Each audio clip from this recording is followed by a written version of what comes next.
bleed green? Are you an ultimate Eagles football fan? Well, you're in the right place.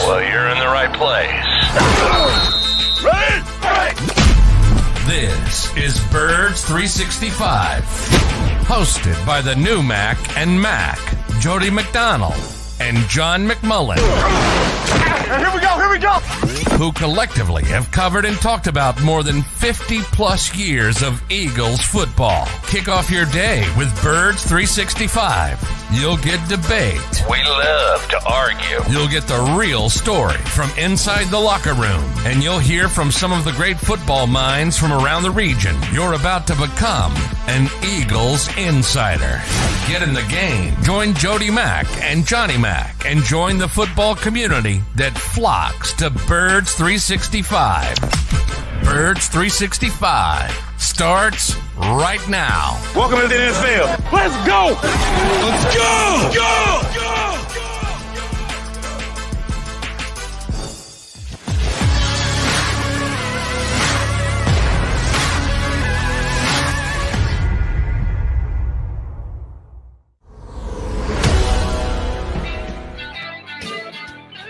And good morning, Birds fans. Appreciate you tuning in, streaming it. The Birds 365. All right, yeah, we're a couple seconds late, and it's on me again. Not that I overslept. I had some kind of cream golf shirt on that did not go well with the camera that I have here. Yeah, it's my bad. I had to run upstairs. So if I'm out of breath, it's because I had to go running up the stairs a minute. It's a green screen, Jody. It limits you. I always wear something dark because there's no use in wearing something else. I gave it I got shot. JAKIB Media on today, though. JAKIB. Oh, that'd be nice. I could use me one of those. I don't have one of those. Thanks for pointing that out to me. I just got a plain dark blue one on today. But we are well dressed. We are ready to rock and roll with you guys. There are a couple of Eagle issues we're going to hit on. Brendan Lee Gouton, our buddy from Bleeder Green Nation, going to hop aboard here in about 20 minutes. And there are a couple of National Football League issues we're going to touch on, including what's going on down in the national capital with their owner off the coast of France, Dan Snyder. We'll talk to Will Hobson from the Washington Post a little bit later in the show. But first thing I want to run by you today, J-Mac, is on JAKIBSports.com.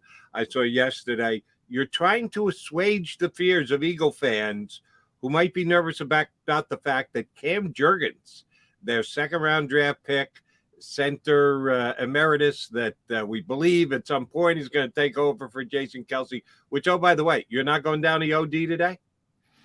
I forgot about it. Today would be the day if you're going to do it.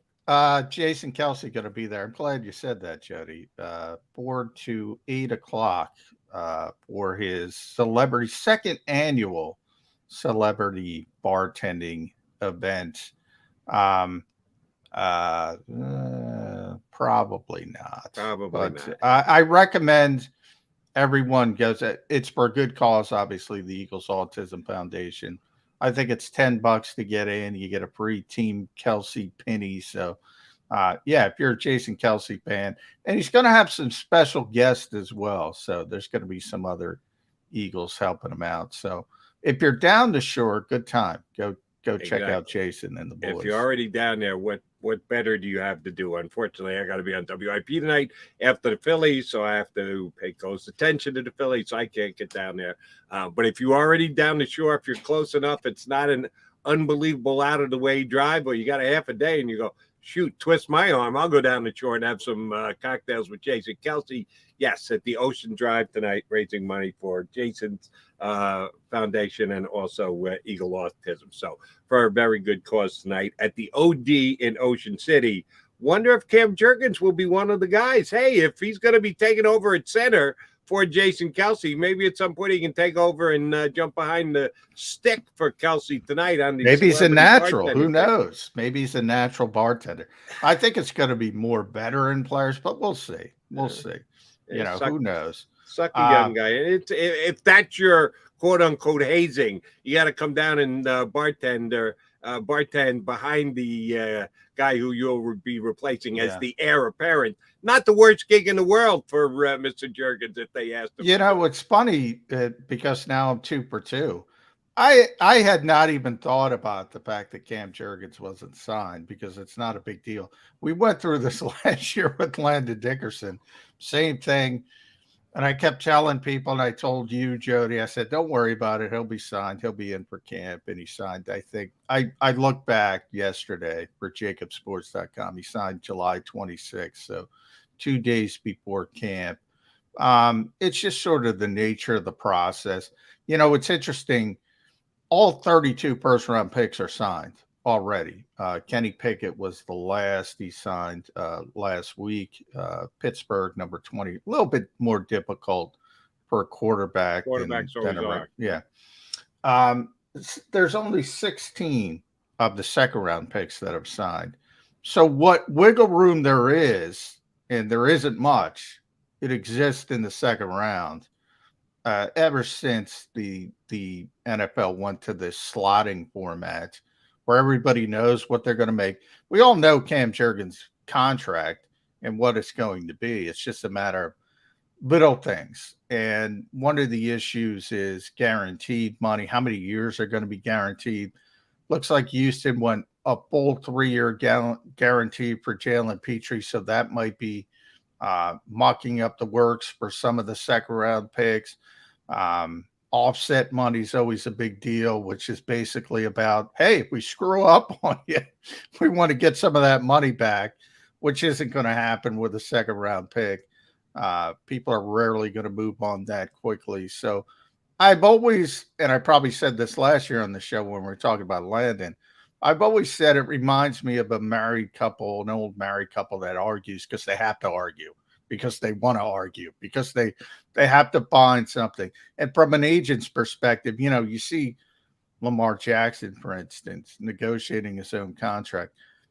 You know, when you slot things, they become less important, at least until that second contract comes around. And then, you know, I start to think, are the agents trying to prove their worth? Well, let me see if I can get that. That's part of it as well. But he'll be here. It's just a matter of July 24th or a little bit before then. You can fight for that extra $10,000, $15,000 and make your client feel good about you, but just make sure you don't miss any camp time. And the Eagles got the job done with their second-round pick last year right before camp started, so don't sweat the Cam Jurgens thing. People make too much of it because it's a second round thing. That's the only area where contracts even have any, to use your term, and it's right on, wiggle room. So of course the agents are going to try and do the best wiggle that they can for their client. But Jurgens will be signed, and we'll see if he shows up at Jason Kelsey's charity affair today down in Seattle. Yeah. The other thing, and shame on me, I meant to bring this up yesterday, and we just got off on a couple different tangents, so I never touched on it. It was announced over the weekend.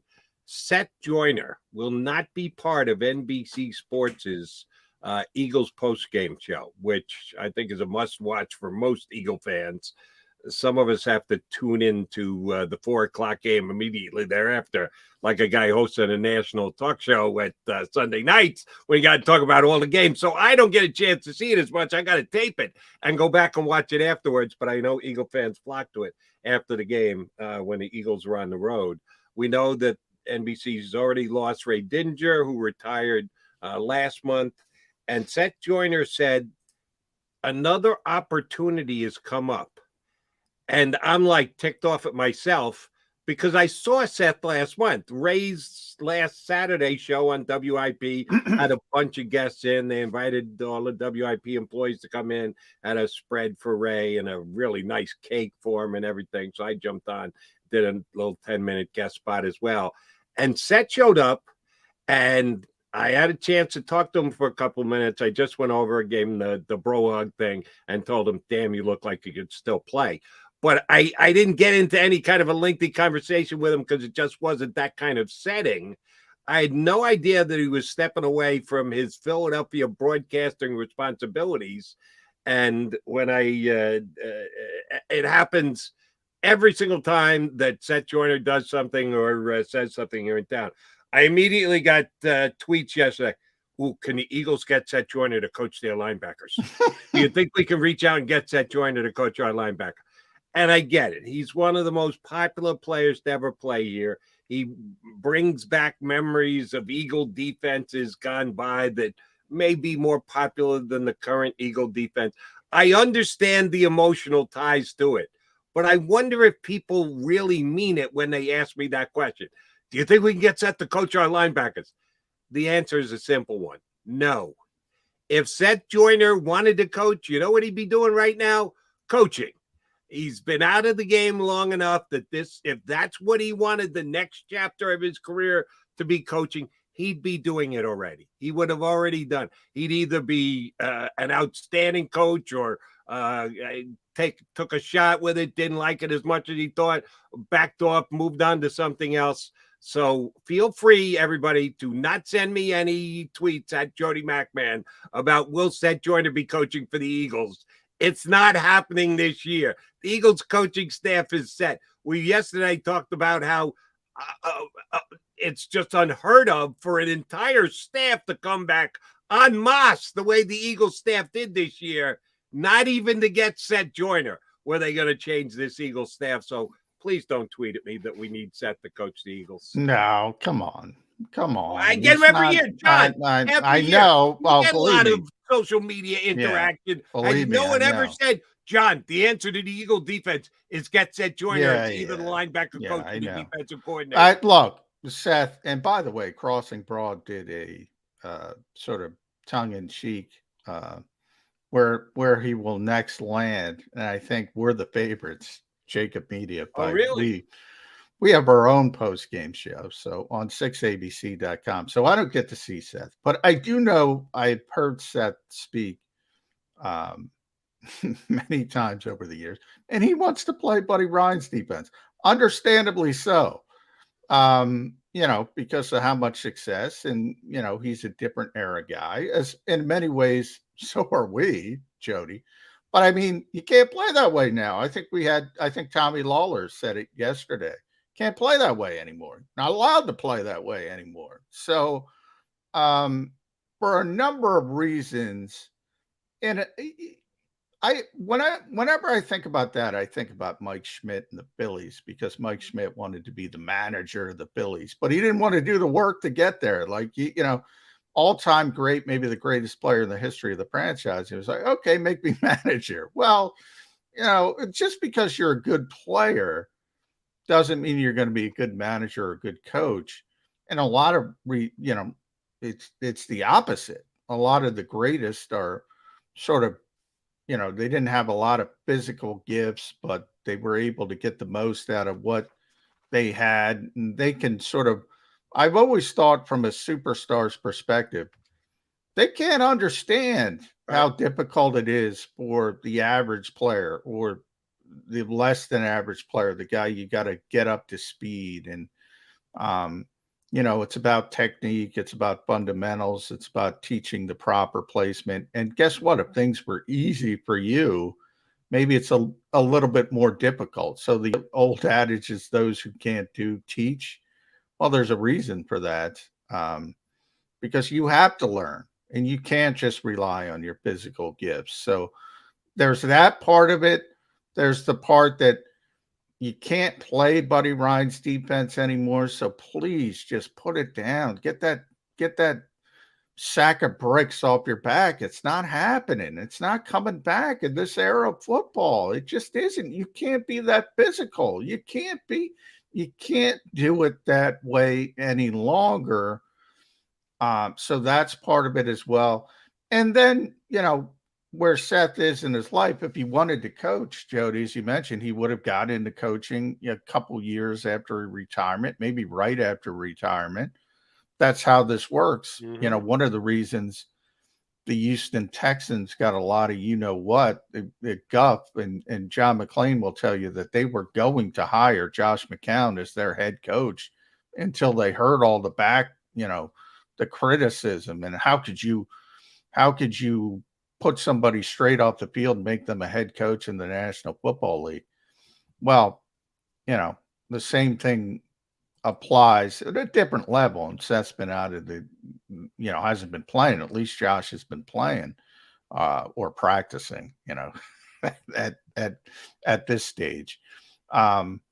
It's very difficult to do that. It's very difficult to, skip over people that have made coaching their entire lives. So Seth is an analyst, and maybe he's going to be an analyst here. And by the way, I have no inside information on that. But, Crossing Broad made us the favorites. And how did I miss that? I checked Crossing Broad this morning and I didn't see it. I saw Those Who Could Replace Seth Joyner on NBC as an article. And yeah, they got some big shoes to fill with Ray Diddy and Seth Joyner, but I didn't see where Seth is going to land. And I should have been able to sniff that out when I was actually in the same room with Seth and talked to his wife. I talked to his wife for as long as I talked to Seth, but didn't think to ask him that because I didn't think he was going in another direction. But that's the case. Eagle fans, do us a favor, do me a favor. I'm asking specific. Please don't tweet me and say, hey, Jody, can we get Seth Joyner to coach our linebackers? I get it. Everybody loves Seth, and well, you should. He's not coaching the Eagles anytime. I don't think he's coaching anybody. No. That's not in his office, and I'm just guessing here. This, as I said, I was with Seth a little over a month ago, and I didn't ask him diddly, so I don't have any inside information. I'm just speculating from outside afar. He's not coaching. He'll if he's going to do something else, and I don't think he's going out to play golf the rest of his life either. So expect him to have some kind of broadcasting gig. We just don't know what it is just yet. All right, we got our broadcasting gig here on Birds 365. John McMullen and Jody McDonald. Coming up next, we're going to talk to our bud, Brandon Lee Gouton of Bleeding Green Nation. He's had some good Eagles posts. And the thing that BLG gets out of his site, and we'll touch on this with him a little bit, is because of all the sites that SB Nation, the parent company of Bleeding Green Nation, has, he gets to talk Giants and Commanders and Commanders, and Cowboys. We'll see how he's getting other teams' feelings about the NFC East this year. Brandon Lee Gouton up next here on Birds 365.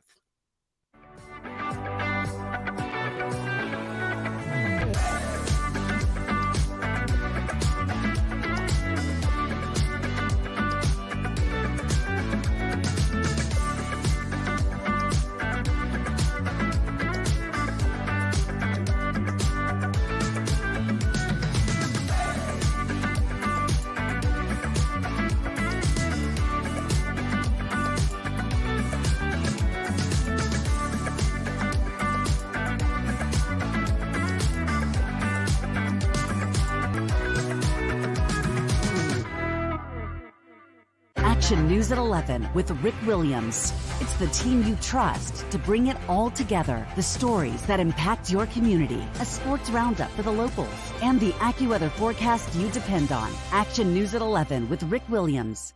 All right, did you know I was the Mommy Slam Dunk Champion? Really? Yes, really, don't sound so surprised. Let's see it. Oh, you're ready. All right, here we go. Let's hear the crowd. So go to right, go to left, fake 'em out. Mama, go up, mama! She did it. Again? You can't avoid gravity, but United Healthcare can help you avoid financial surprises by helping you compare costs and doctor quality ratings. United Healthcare. Uh-huh.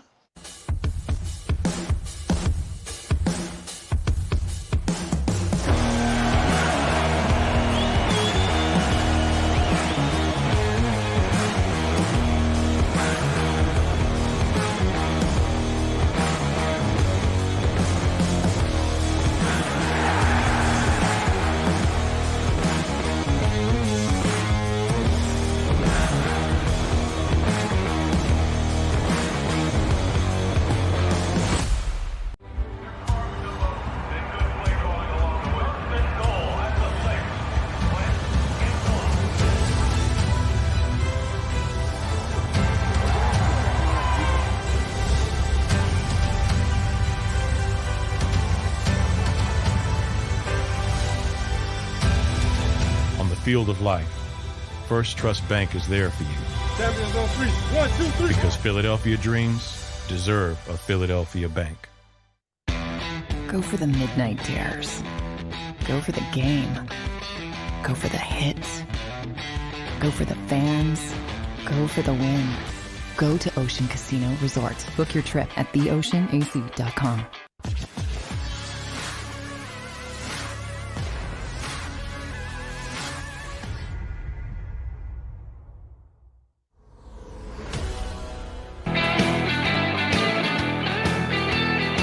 John McMullen and Jordan McDonald, your Mac and Mac. Birds 365 guys here on the JAKIB Media YouTube channel. Go ahead, hit that like button. We could use the help. Who do I need specifically? Well, who's the guy? Oh, Eastside Monster. Go ahead.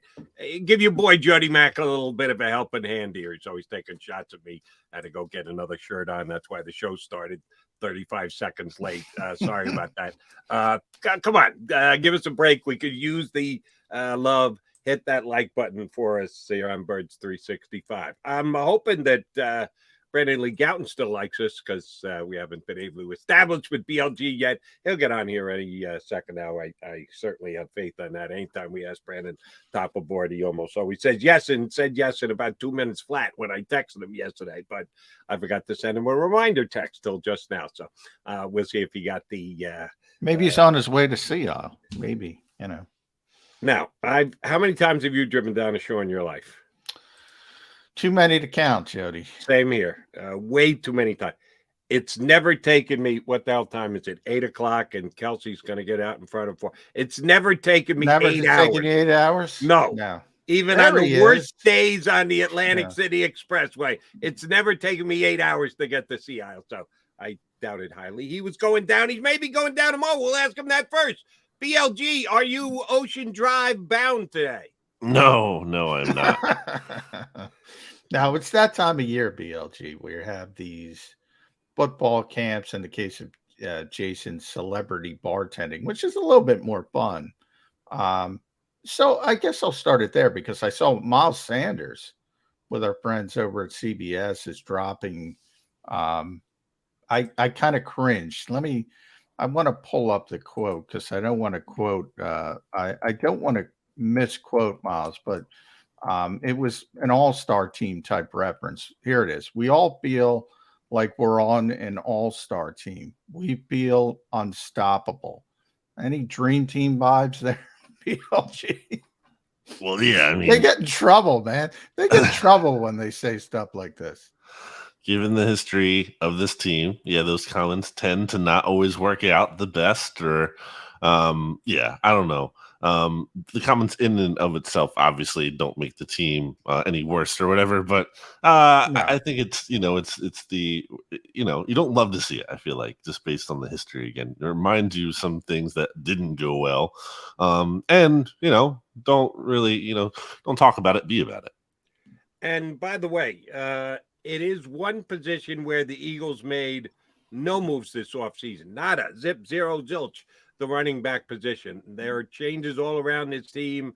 New guys coming in, guys whose contracts were up coming back. And I guess you could say the same about the running back position because they needed to re-sign Scott.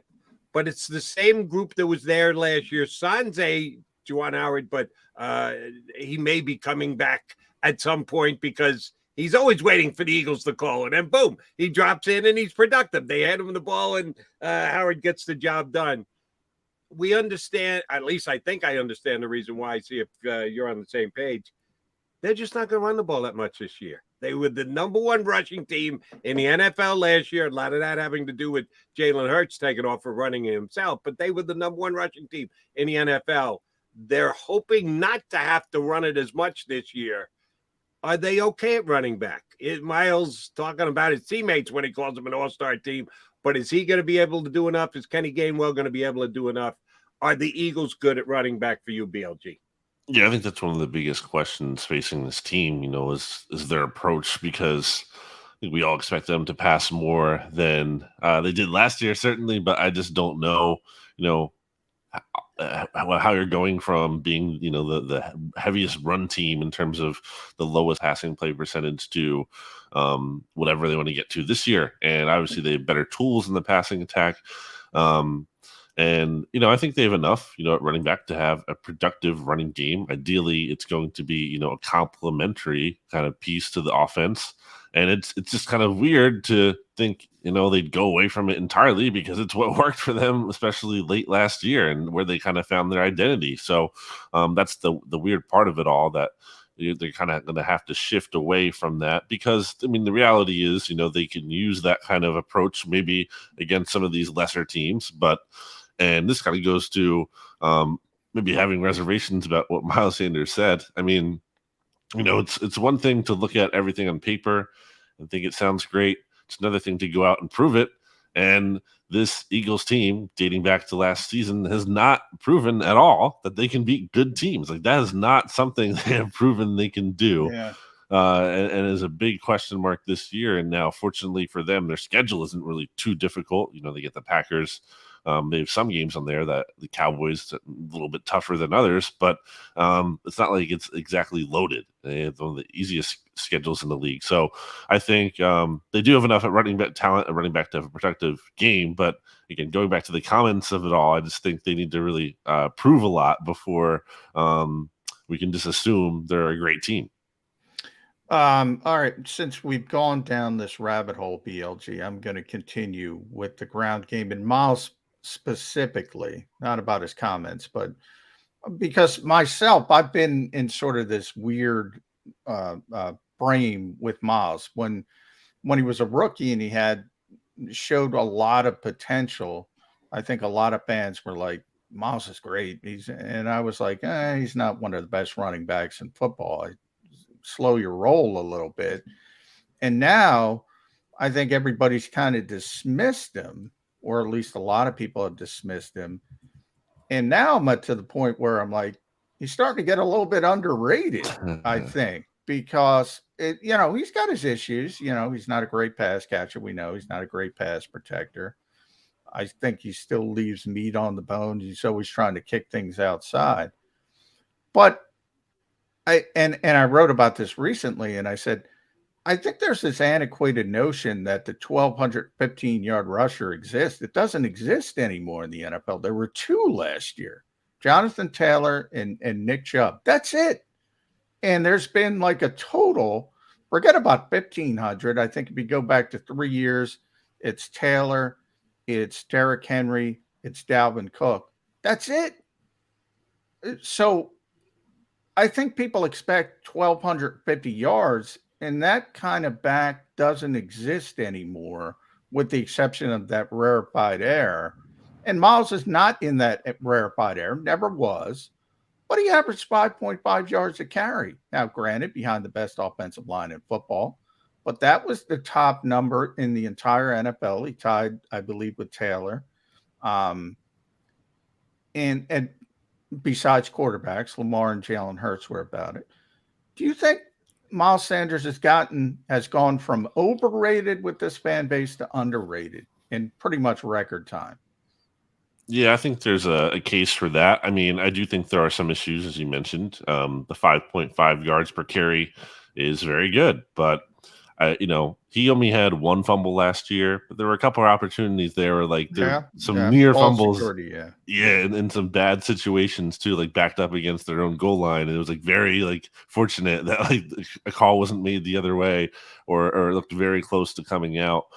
So that's, still troublesome and has been an issue going back to Penn State. And as you mentioned, same thing with being a pass catching running back. Like it was really only his rookie year that he showed, chops there, and 10.2 yards per reception, 3 touchdowns. Hasn't had a receiving touchdown since then, and that's a little annoying, especially going into his contract year, and you're wondering, can this guy be a long-term piece? And those are the kind of things that I think you would need to see for him to be that. It's one thing to be a productive rusher, and then again, too, I would look at, just from an anecdotal perspective, it seemed like the offense was a little bit better when And the turnaround started to happen in part when he was injured and when he was away, which is another red flag with him, by the way. When we played in 12 games each of the past 2 seasons, where the offense seemed to do a little bit better when they stayed on schedule, as opposed to kind of the feast or famine nature that Miles Sanders can kind of have sometimes with leaving meat on the bone. So, I think there's some issues there. And again, it doesn't, the 5.5 doesn't really tell the whole story. Again, he definitely is talent. But there are some red flags that kind of hold him back from being a truly, kind of Pro Bowl great player. BLG, let me take you over to the quarterback position. And I know I'm jettisoning ahead in doing so, but there's speculation this week that Jalen Hurts is potentially going to get a contract extension as soon as he's eligible to do it.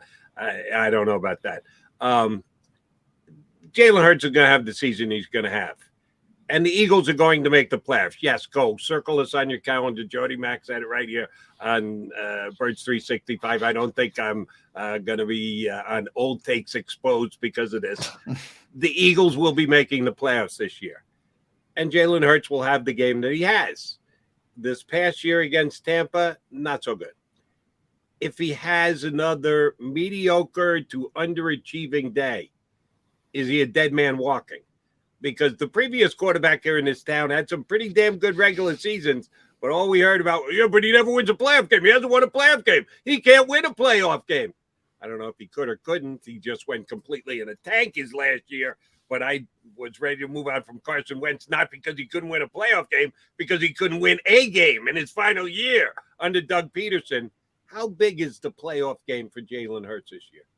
I think it's huge. And again, I harp on, who has Jalen Hurts really gone up against and beaten in terms of the quality of team, in terms of the quality of quarterback? You're talking about Matt Ryan and Teddy Bridgewater as the best quarterbacks he's ever really gone up against and led the Eagles to victory. And I think that kind of speaks to him being more of a, at least to this point, and we'll see if he takes a jump this year, a quarterback you win with, who's along for the ride. As opposed to one you're really winning because of. And he's going out and he's helping you win the game in spite of certain circumstances. So I think it's a huge year, obviously, for him. And I think there is something, I don't know, I wouldn't say it's likely by any means the Eagles are giving him a contract, and that doesn't mean it won't happen. I'm just saying at this point, I don't think anyone can say it's likely. But I do think there is going to be there's pressure from his camp as soon as after this offseason. Oh, yeah. Well, it's the Eagles' MO to extend players early. So, it would be weird to just go into a lame duck quarterback season with Jalen Hurts, another one. And also, because of how the Eagles kind of flirted with other quarterbacks, even this offseason with Russell Wilson and Deshaun Watson, I would expect Jalen Hurts' camp to kind of really even put more pressure on the team to be like, hey, we want this commitment, especially because, you guys have this extra first-round pick from the Saints, and they're, the second-round pick the year out from that, and, are probably going to be well aware that the Eagles could potentially be involved. So I feel like they're going to want to see some commitment. And again, the Eagles' MO is to extend players early. So I do think there's going to be some kind of discussion after the season or pressure. And, I feel like Jalen Hurts currently, I don't think it's likely that he's going to get that contract, but, he could easily prove me wrong if he has a great season. Yeah, we've been talking about it. I've been talking about it with Jody for months about Jalen Hurts' potential extension after this season. Probably talked about it with you on the show, BLG. You think about it, 28. What happened last year with the 2018 draft class? Jordan Mailata, Josh Sweat, Avonte Maddox, Dallas Goedert. They identify players they want that they think are foundational pieces, extend them early. This year, they went outside the organization, but they did the same thing with A.J. Brown, the 2019 class. They gave him an extension. 2020 class, Jalen Hurts. Next year, extension if they think he's a foundational piece. Now, the problem with the quarterback position is $35 million, maybe it starts at, for a Pro Bowl alternate level player. And that's what Jalen was last season. Is that good enough for $35, $40 million? This is the question I've been asking for months. I'm glad other people are starting to pick up on it. I don't know how you pay that kind of money for that kind of production. So we need a significant jump. Is he capable of a significant jump? Or did the Eagles go the other way, Brandon, and say, well, that's just the cost of doing business, and a pretty good quarterback makes $35 million now, so we have to pay that. Where do you think the Eagles will land on that sort of spectrum? I mean, I just think you look back at the comments, like Jeffrey Lurie saying like he's obsessed with having an elite passing offense, and you look at what the Eagles were last year, and if they don't make big strides towards being an elite passing offense or something approaching that, resembling that, then I just don't see how they would be willing to really settle. Settle and fine. I don't think Jeffrey Lurie is of the mindset we can kind of just settle at the quarterback position. I don't think that's how he thinks about it, and how he should. To be fair, it's how he shouldn't think like that about it. I think they could do better potentially, and they should be striving for that as opposed to paying these big resources to a quarterback again who might just more so be along for the ride. And I really just think, can Jalen Hurts get there? Yes, he can. Again, the Eagles upgraded their talent around him. They have one of the best offensive lines in the NFL. Of course, all these things aren't necessarily sustainable once you pay the quarterback that big contract because you have less resources to re-sign your own players or acquire the new players and everything. So that's a concern. And I think we're seeing a little of that with the Cowboys right now and the offseason they had after paying Dak. So that's always something to think about. And then I also think about, Jalen Hurts has clearly not demonstrated a mastery of throwing the football just yet. And we'll see if he can. But there have been issues there. He had a very slow time to throw as a rookie. And then again last year, I'd like to see him, process better. I'd like to see him use the middle of the field. And these are issues that he's had dating back to college where he played. I know he's young. He's only 23, 24, but he played extensively in college. There's a lot of game film on him, and those issues were still kind of persistent there to the point where he got benched for a quarterback that really no one likes in the NFL, except for maybe some Dolphins. Jody loves him. Jody loves him. When Tua busts out this year, you're just another guy I'm going to have to call on the carpet now. Well, I'm with you, BLG. He's busting out. Yeah.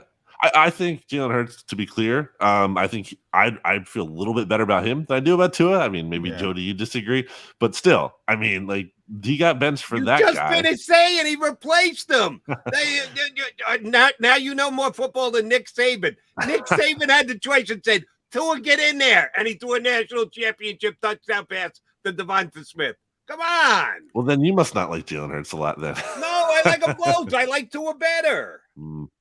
Player development, I always say, is real. Jalen Hurts has developed. So give Nick Sirianni, Shane Steichen, Brian Johnson, Kevin Patullo some credit. I would take Jalen Hurts right now over Tua, but I would ridiculous. I would not take either over a lot of quarterbacks. Forget about the Justin Herberts of the world, who I have a man crush on, and the Joe Burrows of the world. There are a lot of quarterbacks I'd take before both. But if it were Jalen Hurts versus Tua, and by the way, I think Nick Saban, I'm going to put Nick in this category as well. Today, I think he'd take Jalen Hurts. But that's because player development is real. I think one guy is developed more than the other guy.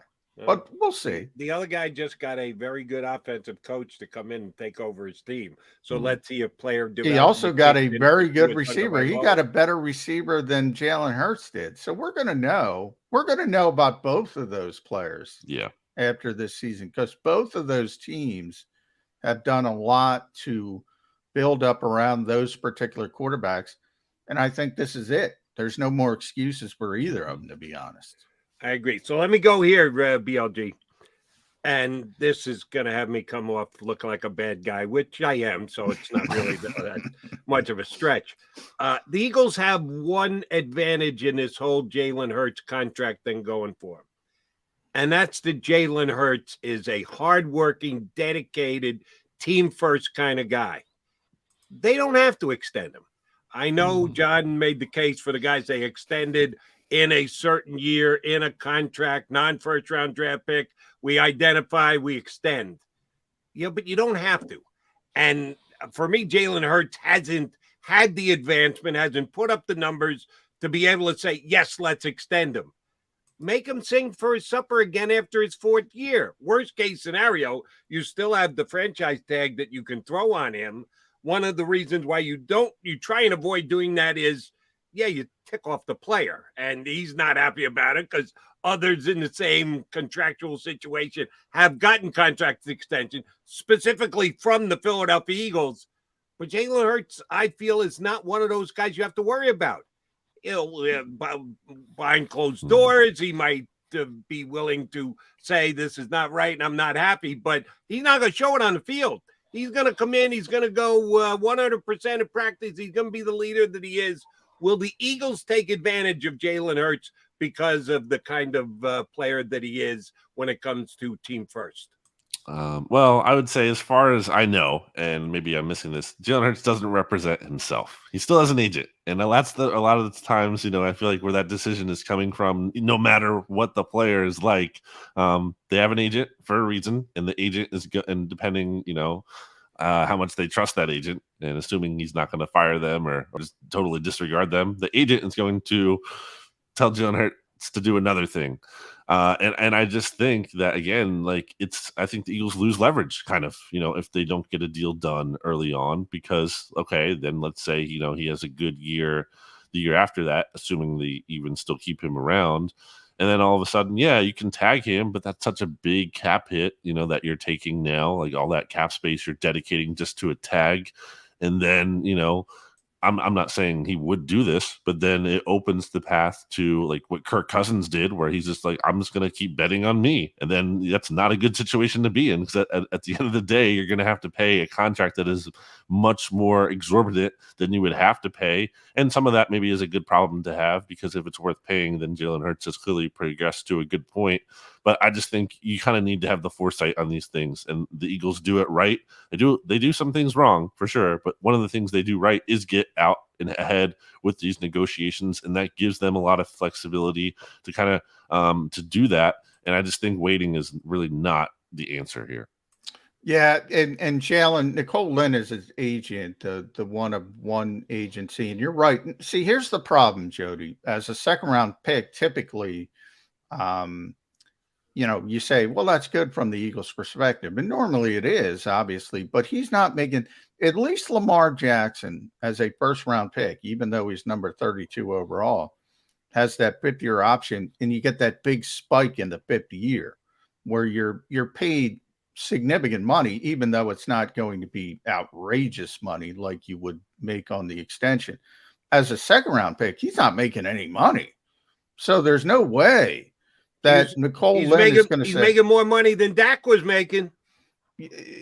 Dak was a 4th-round pick. And the Cowboys played it the exact same way, and Dak had the exact same attitude. He didn't threaten to hold out. He didn't threaten to want to walk away. But he ultimately got the deal as well. I got to see when Dak signed, but he wasn't got after the deal. His 3rd year. It was into his 4th year.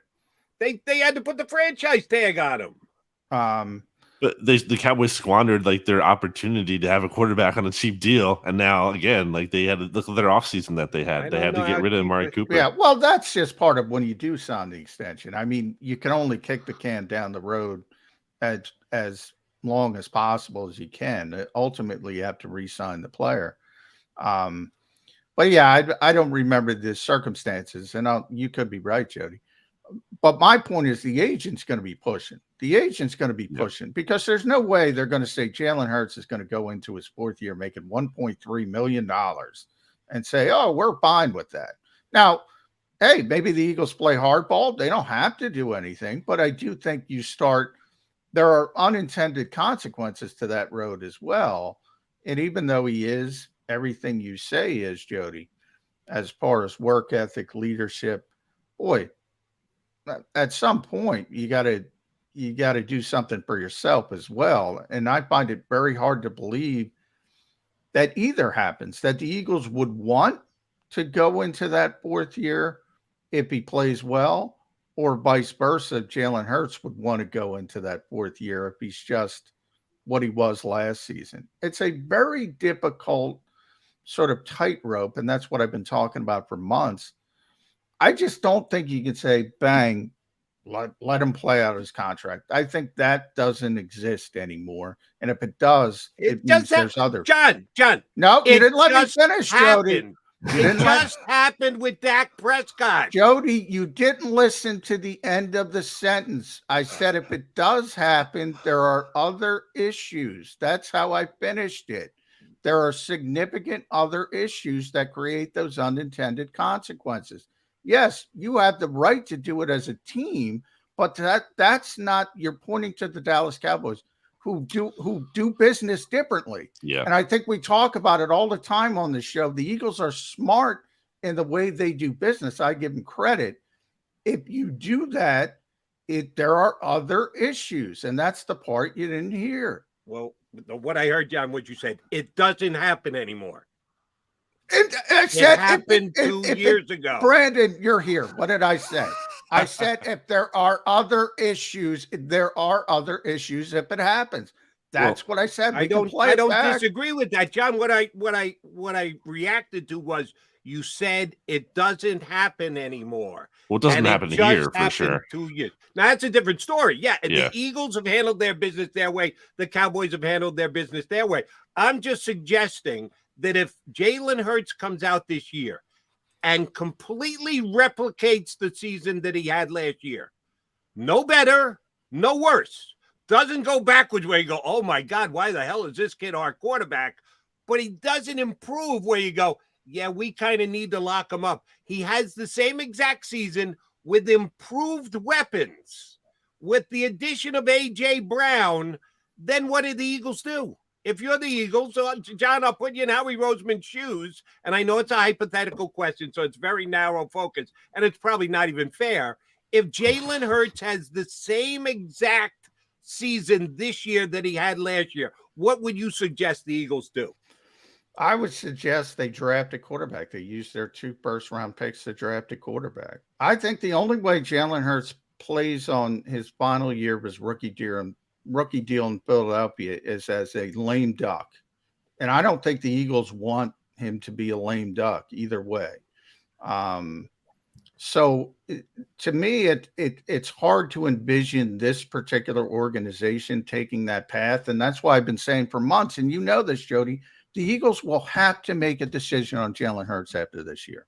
They will have to make a decision by their own organizational credo. They will have to make a decision because they don't want a lame duck quarterback. Other teams might want it, but they don't want it. And now I'm talking about the Eagles. They do not want a lame duck quarterback. Could be wrong, wouldn't be the first time, but I find it very hard to believe after watching Howie Roseman all these years that that's the way he's going to do business. I think they're going to make a decision. Brandon, what do you think? Yeah, I mean, you'll have 36 starts, 47 total games played of Jalen Hurts, like to kind of, judge a sample size on in addition to college. So I just think they don't want a lame duck. It's like, is this your guy or not? And now part of the, thing here is to consider is, what are the alternatives? Because we don't know that for sure. And yes, the Eagles have 2 first-round picks, but 4 other teams who are also quarterback needy have first-round picks in the 2023 NFL draft. So there's no guarantee, they can just trade up to 1 overall or even whatever high enough to necessarily get one of the guys. At the same time, you don't always need to do that. Justin Herbert fell. Some quarterbacks fall and end up being good. We don't always have to just take the guy at number 1, but still, we don't know what that looks like. We don't know what the free agency / trade market looks like. Maybe Lamar Jackson is available, but even if he is, let's say, like, do the Eagles want him? Do the Eagles want another quarterback who's kind of, been in this like run heavy offense and isn't necessarily a volume passer? Same kind of question you could ask about like Kyler Murray. So that's the big question. Like, what are the alternatives and how viable are they? Because then if they're not, like, are you going to get stuck in a similar position this year where you're basically kind of ending up with Jalen Hurts And if that doesn't feel great, and that doesn't seem to do a reason to do a contract extension with someone, is just because you're stuck with them and you can't do any better. But it also just might be their best option, which I don't think they will settle for that again by any means. But it is a path that exists. Is it a quarterback thing or is it an Eagles thing? Because this past year, they basically let Derek Barnett be a lame duck. He was off his first contract. They let him play it out. They ended up bringing him back. Not my favorite signing of the offseason. Mm-hmm. So is it a quarterback thing that you say the Eagles won't go down the lame duck road because they just had a lame duck situation this past year? It's a QB thing that is the reason why you don't think they'll let him play on the final year of his contract? It's just an organizational thing. I think, Barnett was more of the exception than the rule. And obviously there was the 5th-year option in there too, because they had the ability to kind of get that, okay, let's get that one more year and see with him. And they ended up bringing him back again, which I also don't agree with. But yeah, I don't think that's the rule as much as it was the exception. No, I think it's just quarterbacks and coaches when you talk about lame ducks. I mean, you have 1 year, you have 1 year prove it players every year. It's about the position and coaching. You never want a lame duck at quarterback or coach. And typically, if you have one, it's a bad signal to the locker room, the organization, everybody as a whole. But, think about James Bradbury. All right, he's here for 1 year. Go prove it. You'll see. Kaiser White, he's here for 1 year. Go prove it. See if he can do something. So I guess I'll end it there, Brandon. The expectations of this team are, gaining steam. Certainly, I don't know about as much nationally, but certainly locally. Do you think that changes anything as far as the status moving forward? I've talked about the coaching staff a lot, and it's very rare in the modern NFL that you have a complete coaching staff return.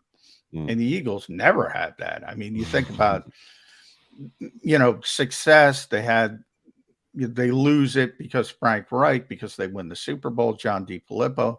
Then after that year, it became the expectations thing, right? Mike Rowe had to be scapegoated. Carson Walsh. And, Doug's last year, the reason he's not here is because he wanted Press Taylor and Matt Burke and so forth and so on. This is probably it for this coaching staff together as a whole, because if the Eagles are successful, then Gannon's probably leaving, Steichen might leave. If they're not successful, right, Jeffrey Lurie's going to look for the scapegoat. Do you see it any other way? I think especially with Gannon, that makes sense. Like, he shouldn't be here next year because, either like the defense is good, he gets hired, he already had interest last offseason, or he's not, and the defense, to my opinion, like they did last year, kind of didn't fully perform up to their level of the talent. Not to say they had amazing talent, but still, I think they underachieved with what they had. And anytime you allow 80% completion passers in a season after that had only been done 6 times, I believe, in the 70s Eagles seasons prior, it's not very good. So, I think Gannon and Hurts really are kind of the biggest question marks with this team as a whole. And there's a lot to prove. And in similar fashion, in terms of like being able to have success against the biggest challenges for both of them, still need to answer that. Coaching staff as a whole, I think we saw some encouraging things from Nick Sirianni. At the same time, like how good is he? Like, can he be one of the league's best coaches? And maybe he doesn't have to be for this team to be successful, but I'd like to see him give this team more of an edge. And, it's one thing for him to pivot like he did from passing the ball as much to running the ball. But we just talked about at the top of the show, like, that can't be the only answer he has. He has to find a way to develop, a very good passing offense. And we haven't really seen him do that yet as a head coach. Doesn't mean he can't do it, but we haven't seen that yet. So I think that's just a common theme with this team as a whole. Like, it's one thing to look at all this stuff on paper and think it's good. And no one can blame Eagles fans who want to get excited about this year and feel like this team can take a step. But you can't just assume that they're going to, first of all, it's all going to manifest in a positive way, because we've seen some bad things in the past where they bad things always happen. It's not all going to go to plan. And then, again, just beat a good team. Like they didn't do that at all last year. Beat one good team before we can talk about, this one being any kind of a good team. All right, BLG, I got to know, during the last 6 weeks, have you been working on your punting? Have you been getting out there, trying to drive the ball? Hang time. What's your hang time? If they called on you to compete with Aaron Sipas in camp this year, are you ready? No, that'd be ugly. I'd probably be worse than him. Come on, you got to have a big leg. You're big to begin with. You got to have a big leg. I got to believe that. So I went to the doctor a month or two ago, and he said I have tight hamstrings. So I don't know. I don't think I can do it. Yeah. Yeah. Wow. Okay. I didn't know they could diagnose tight hamstrings. The Eagles would fail you for the physical because they're all about the non-contact injuries. They protect their players. And if you're just going to bring the team down by getting hurt by just punting, it'll make them look bad. So I'm sorry for even bringing it up. You got no shot. Go back to covering the team. Forget about the dream. Make sure you stretch before you get out of that seat, friend. Yeah. BLG, always a pleasure, buddy. Thanks for coming on. We'll certainly talk to you again probably before camp gets underway. Thanks, bud. That's Brandon Lee Gouton from Bleeding Green Nation here with us on Birds 365. All right, come back. Got a couple other Eagle things I want to run by John. And then coming up next hour, we're going to talk to Will Hobson from the Washington Post. We're getting into a little bit about how the Eagles are going to handle their quarterback situation going further. And that's a big problem. Oh, no, they got real problems down in D.C. Eagle problems as compared to Commander problems are no problems whatsoever. Coming back right here on Birds 365.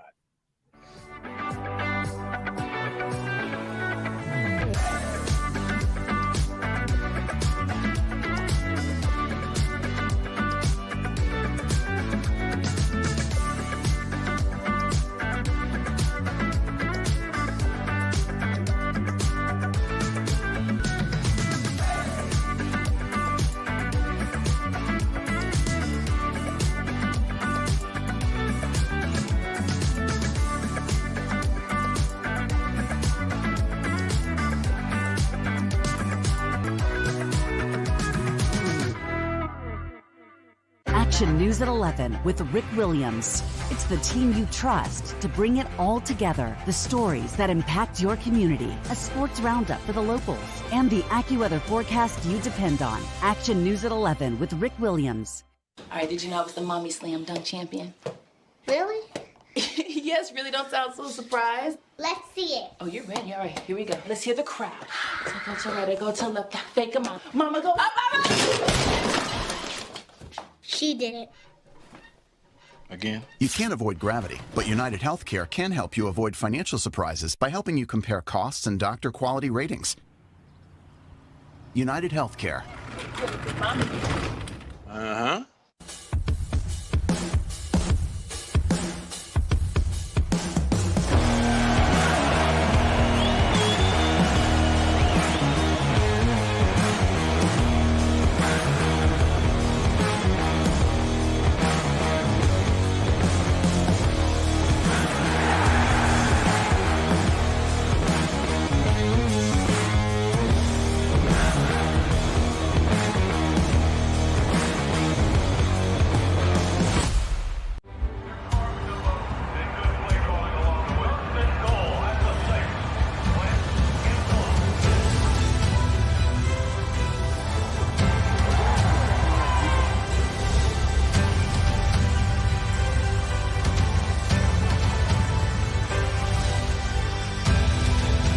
Field of life, First Trust Bank is there for you.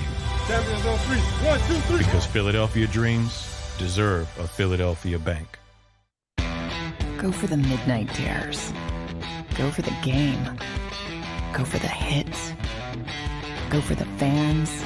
Go for the win. Go to Ocean Casino Resort. Book your trip at theoceanac.com.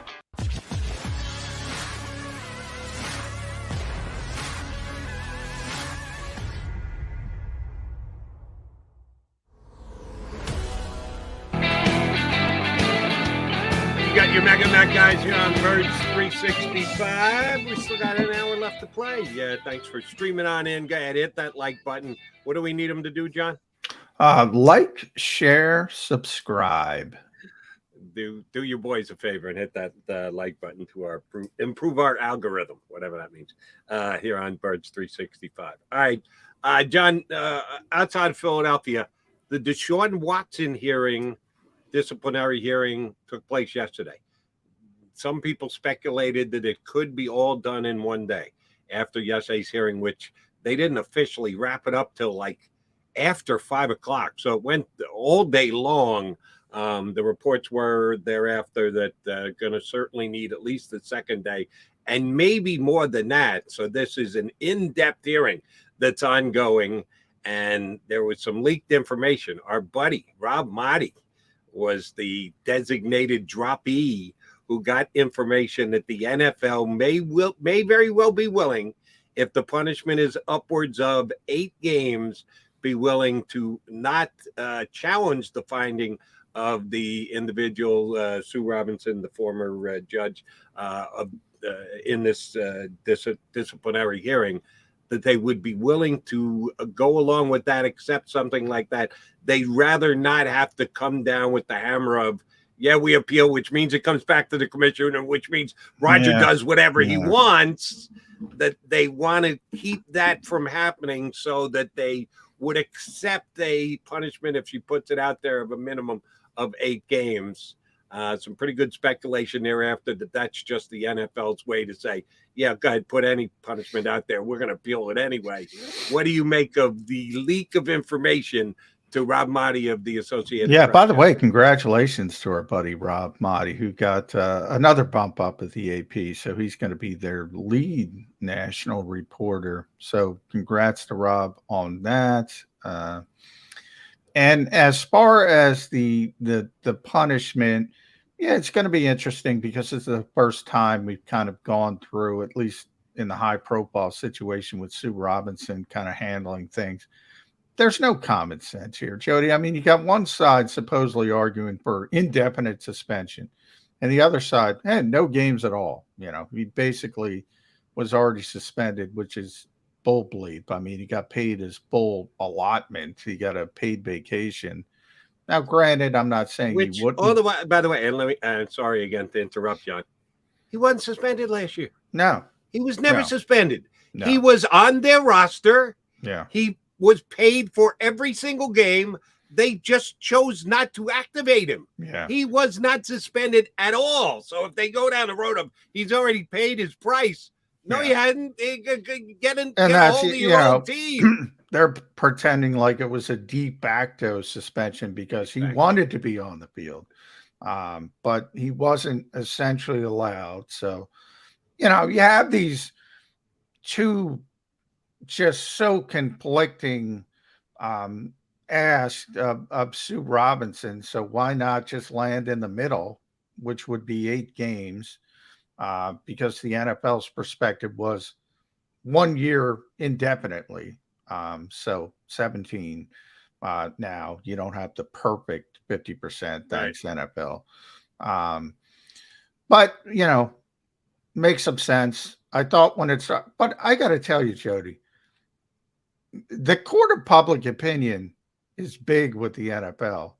We'll talk about that with Will a little bit, but I don't think people are going to be happy with 8 games. A lot of people are going to be angered by that. And, the NFL pays attention to that kind of stuff. So this is a really interesting way that the league handles it. I guess they could default to, hey, we didn't do it. Sue Robinson, impartial.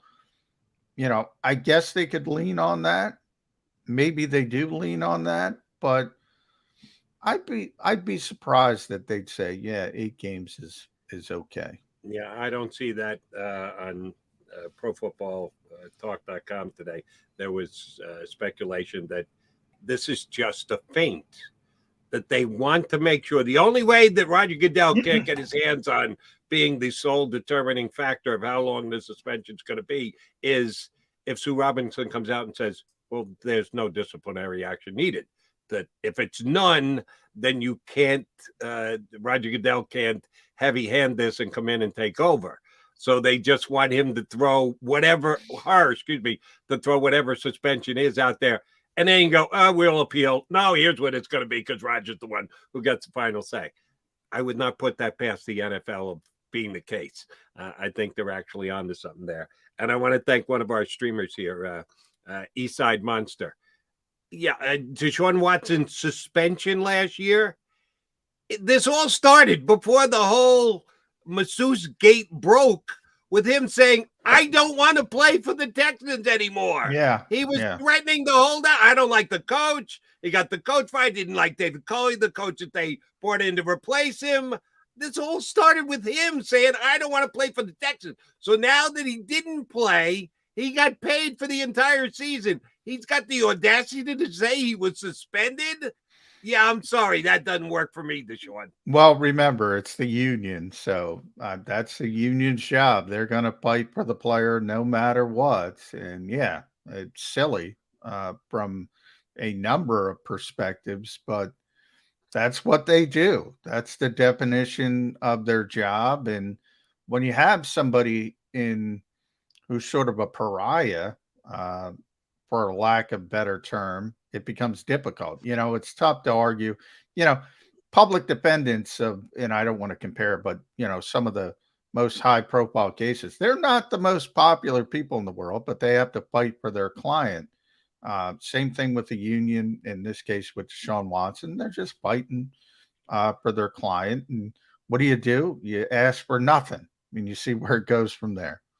And I understand they've got a job to do, but I've got a job to do, and I got to laugh at your proposal. He was suspended last year. Yeah, right. All right. So he's going to miss time for the Browns.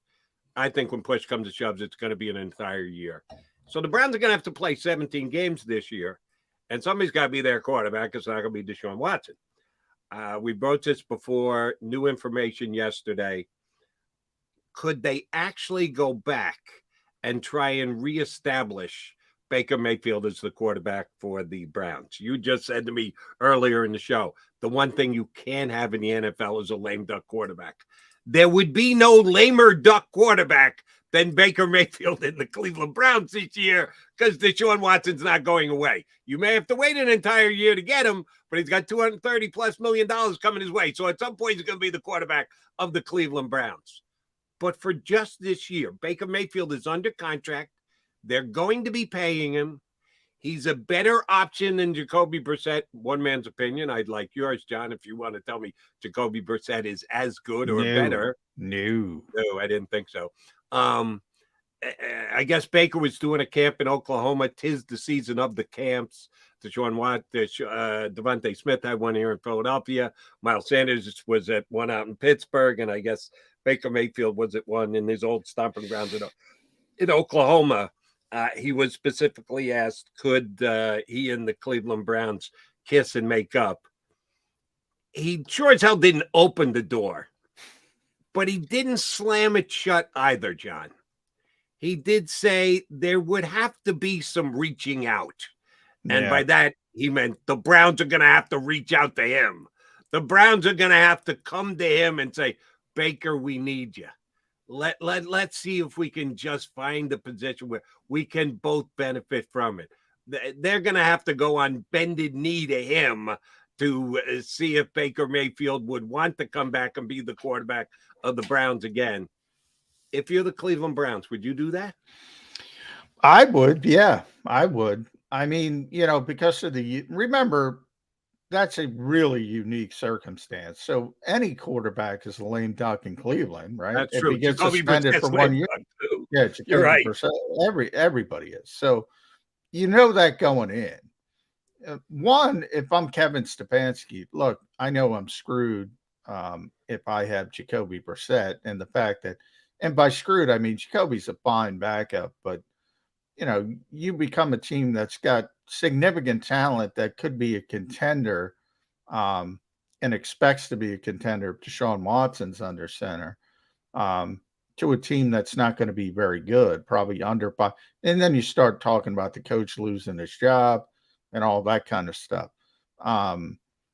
So if I were Kevin Stefanski, I would definitely want Baker Mayfield to be my quarterback. At least you can get up to that 10-win level, maybe make the playoffs. 11 wins on a good season, who knows? They have enough talent to do that, but they did it before with Baker Mayfield. So I think it's already proven. The question is, the organization did a number on him, thinking he'd be out the door by now. We need an adult in the room talk, which I think is the funniest quote of all time, considering the adult they got in the room who's on Instagram looking for 66 massages. That's the adult you got in the room.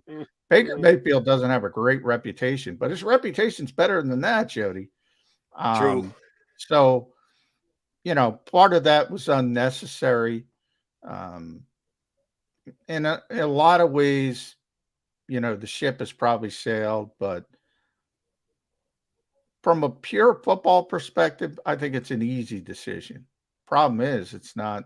That's when you get into the other stuff, and we're going to be talking about that with, Will, about the Washington Commanders. I mean, look, sometimes the owner and the GM and the people in charge, and I'm not even going to blame Andrew Berry because I think this is Jimmy Haslam. Sometimes they screw things up for the football people. Yes, owners, if the owners are heavily involved, like they are in Washington, like I said, Will Hopp is going to join us in just a couple, and or in Cleveland. And I think on this move, you're right. You don't lay out $235 guaranteed $1 million without the owner a big stamp on top of that. The conversations don't even start unless the owner signs off on it. You're right. And then to add sauce to the goose, Johnny Mac, I love this story. Somehow, some way, on the Seattle Seahawks website yesterday, for a period of time, there were Baker Mayfield Seattle Seahawk jerseys available to Seahawk fans with his number and his name on the back. And they were up there for a period of time. And like with anything on the internet, you get a screen grab of it and then it's saved forever. They did get it down in pretty rapid fashion, but it was up for a period of time and people put it up all over the internet. What is this? What are we supposed to read into this? What does it mean? Was it a leak by the Seahawks as a trial balloon to see what Seahawk Nation would think about Baker Mayfield coming in as their quarterback? As people are speculating, maybe Cleveland has to go on bended knee back to Baker Mayfield. Then the Seahawks are floating this. Would you take a Baker Mayfield in that Seahawk jersey? Well, I think that's, the Seahawks are interesting because obviously they could use Baker Mayfield to say the least, but they're also in that category of clearly a complete rebuild. I'm not even going to go transition. So then you have the backside argument of, well, Baker's going to make you better. He's sure as heck better than Drew Lock. He's sure as heck better than Geno Smith. But, don't you want to be in the top 5 so you can go get Bryce Young or CJ Stroud? And if you get Baker Mayfield, you're probably too good to be in a position to get them. So you have those conversations if you're Seattle. Did Seattle hire Sam Hinkie and I didn't hear about it? Are they going full-on Tankapalooza? Is that what you're suggesting here, Johnny Mac? It looks like the two teams that are going as close to Sam Hinkie as you can get in the NFL, to me, are the Giants and the Seahawks. And look, Baker Mayfield clearly makes the Seahawks better. But he probably also clearly takes him out of the conversation for the Bryce Youngs and CJ Strouds of the world. So that's a difficult decision if you're, and it's one of the reasons why I'm surprised Pete Carroll's even there for this, to be honest. If there were a Seahawks 365 YouTube show, I'd love to hear what they're saying on that one. But no, we don't want Baker Mayfield. He'll help us win games. Why the hell would we want that? We don't want to win any games this year. We want to stink as much as humanly possible. I'm sorry, it just rubs me the wrong way. Like that idiot LaRussa this past week. We don't want to run out ground balls. If it's just going to be a routine out, go ahead and jog down to first base. No. Well, I'm with you. My guy is Herm Edwards. You play to win the game. That should always be your goal every single time you. Well, that's why. Hey, the Sixers used to play to win the game when Sam Hickey was there. Sam Hickey just took away every possible avenue to win the game. But those disgusting level of players, they tried, Jody. They tried to win the games. It wasn't on Brett Brown. I agree with you. But when I say you play to win the game, I mean the entire organization. Yeah. Anyone who is drawing a paycheck from the organization and it can actually have an impact on the outcome of games, all of them should be with the same exact focus: winning, not winning 4 years, 5 years, 8 years down the road. All right, he's John McMullen. I'm Jody McDonald. I see we got Will Hobson in our green room from the Washington Post. We think we got issues here in Philadelphia. They got bigger issues down the turnpike in Washington, D.C. We'll talk about him with Will Hobson next here on Birds 365.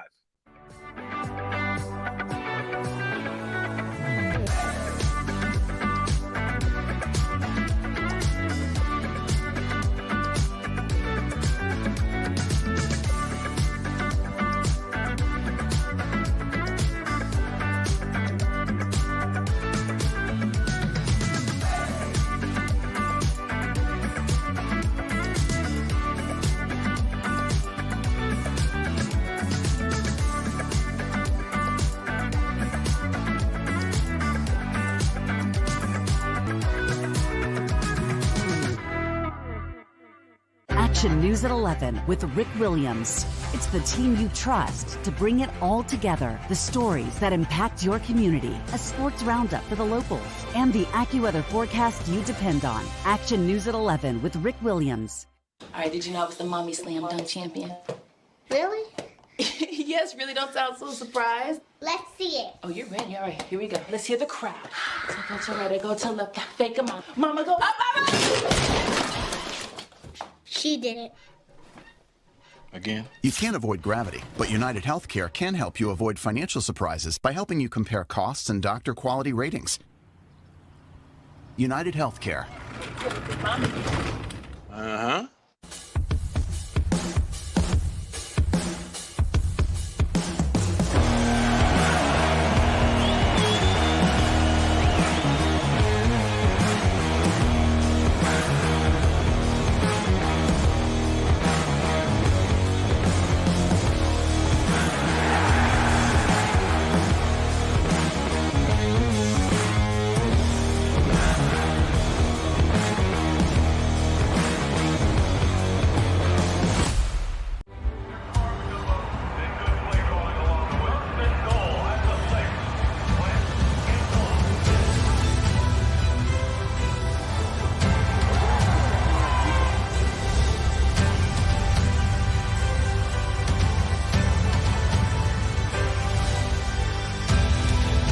Field of life, First Trust Bank is there for you. Champions on three. 1, 2, 3. Because Philadelphia dreams deserve a Philadelphia bank. Go for the midnight dares. Go for the game. Go for the hits. Go for the fans. Go for the win. Go to Ocean Casino Resort. Book your trip at theoceanac.com.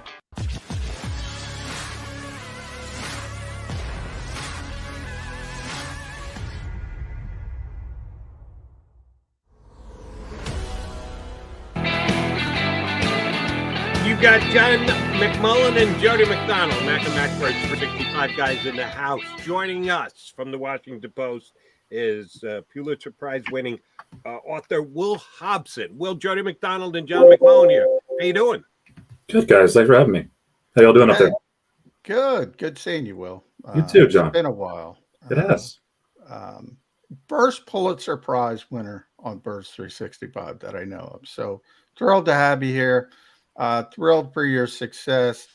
Will's latest, he's done a great job with Liz Clark, especially with all the behind the scenes issues with Daniel Snyder, the Washington Commanders, the latest being revealing that the $1.6 million settlement that was out there was due to sexual assault allegations with the Commanders owner, who's in I don't know if the south of France, but I like saying that for Norman Bremen references right now as Congress tries to go after him.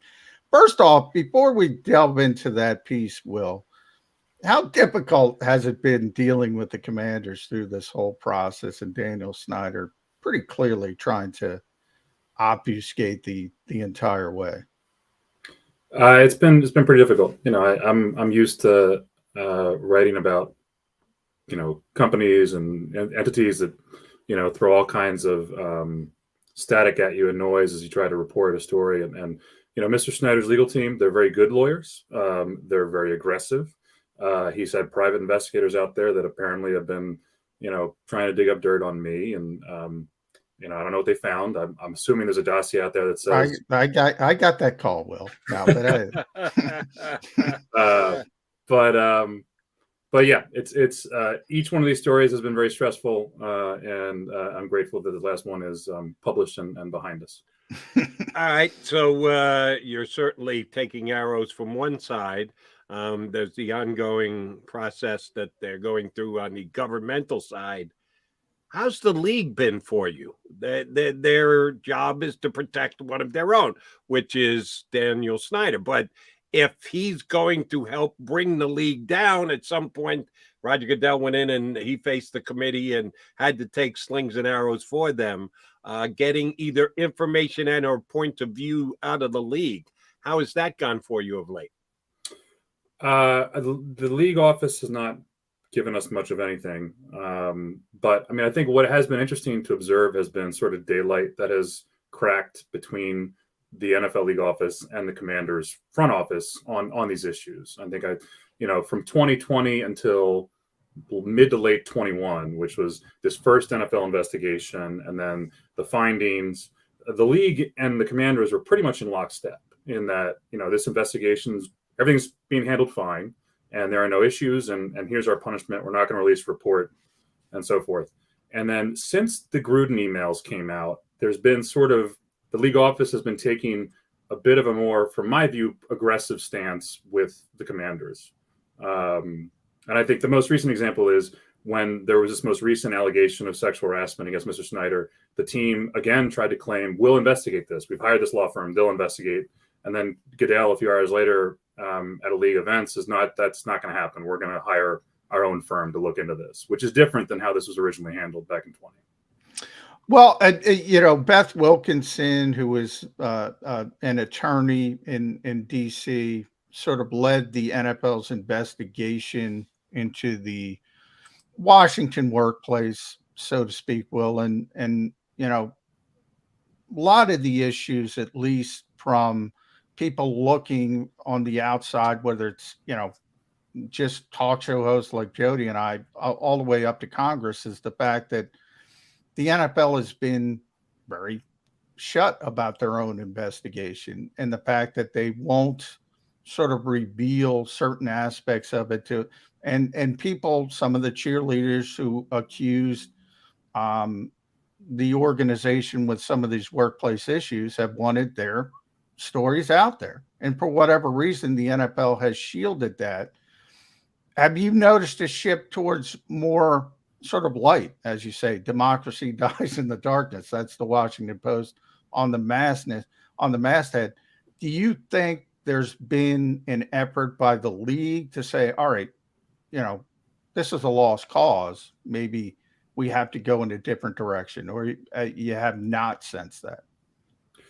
I mean, I think from a big picture perspective, because the big question we always get asked is this the smoke? Is Dan Snyder on his way out? Is the league going to force him out? And I think I don't know of any push. My colleagues who cover the league and are in touch with ownership across the league don't know of any. And that's the big, you would need to see a majority of owners to support a move of that nature. And there's no indication that's coming.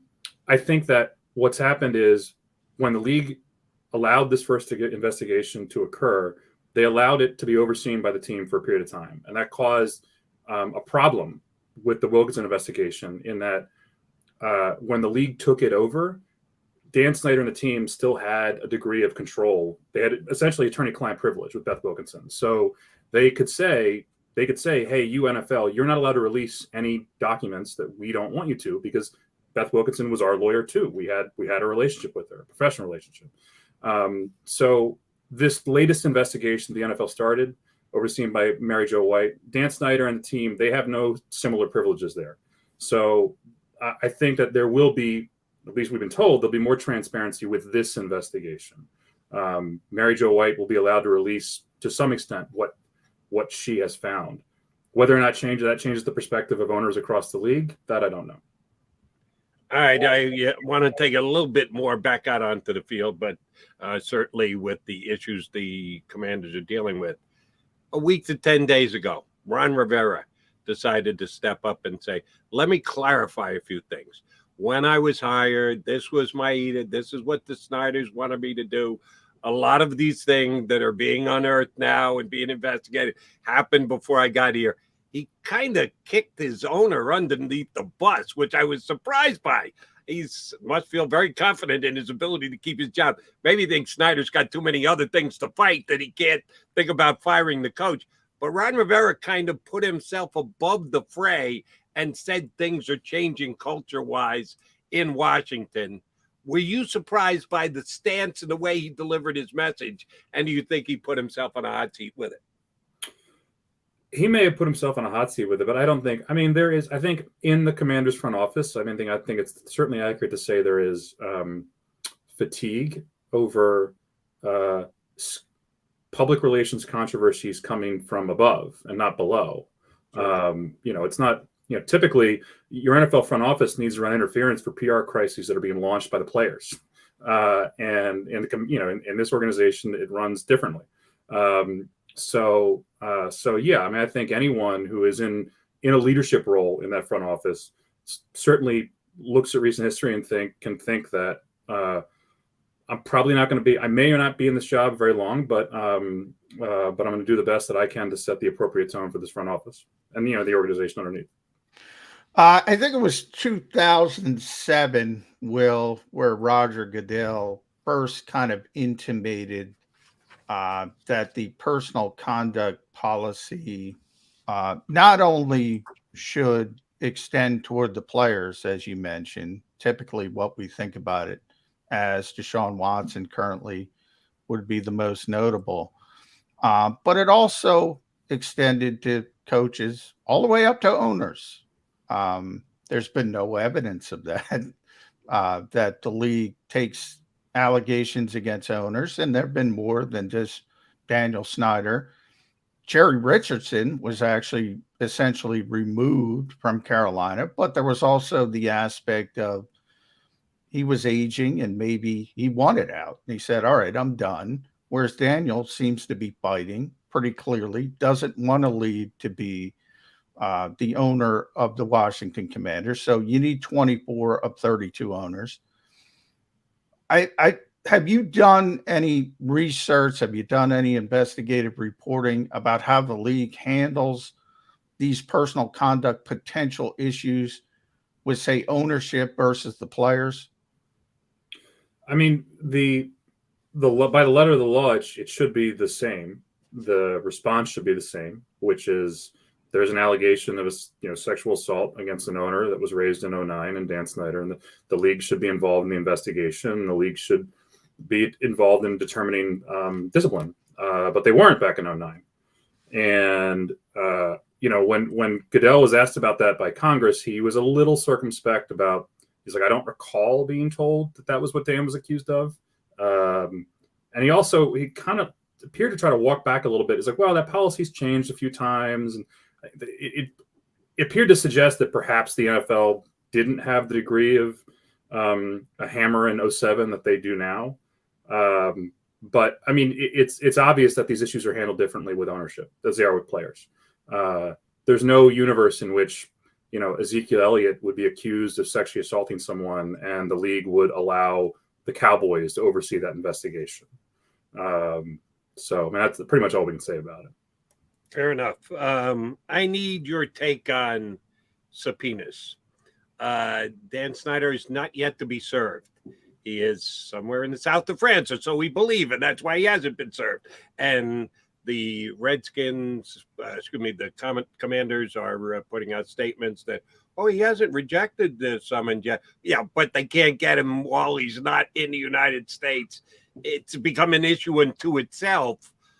I've seen some speculation that Snyder may try and wait out the clock, that there's a midterm election in November and it could turn out to be a Republican rather than a Democrat rather than Republican, that could end an investigation, ongoing investigation, if they carry it that far with Snyder having been subpoenaed. Is that possible? That he could basically stay in the south of France till November to wait out a midterm election so that he doesn't have to be served a subpoena to testify in front of the House committee? Is that realistic?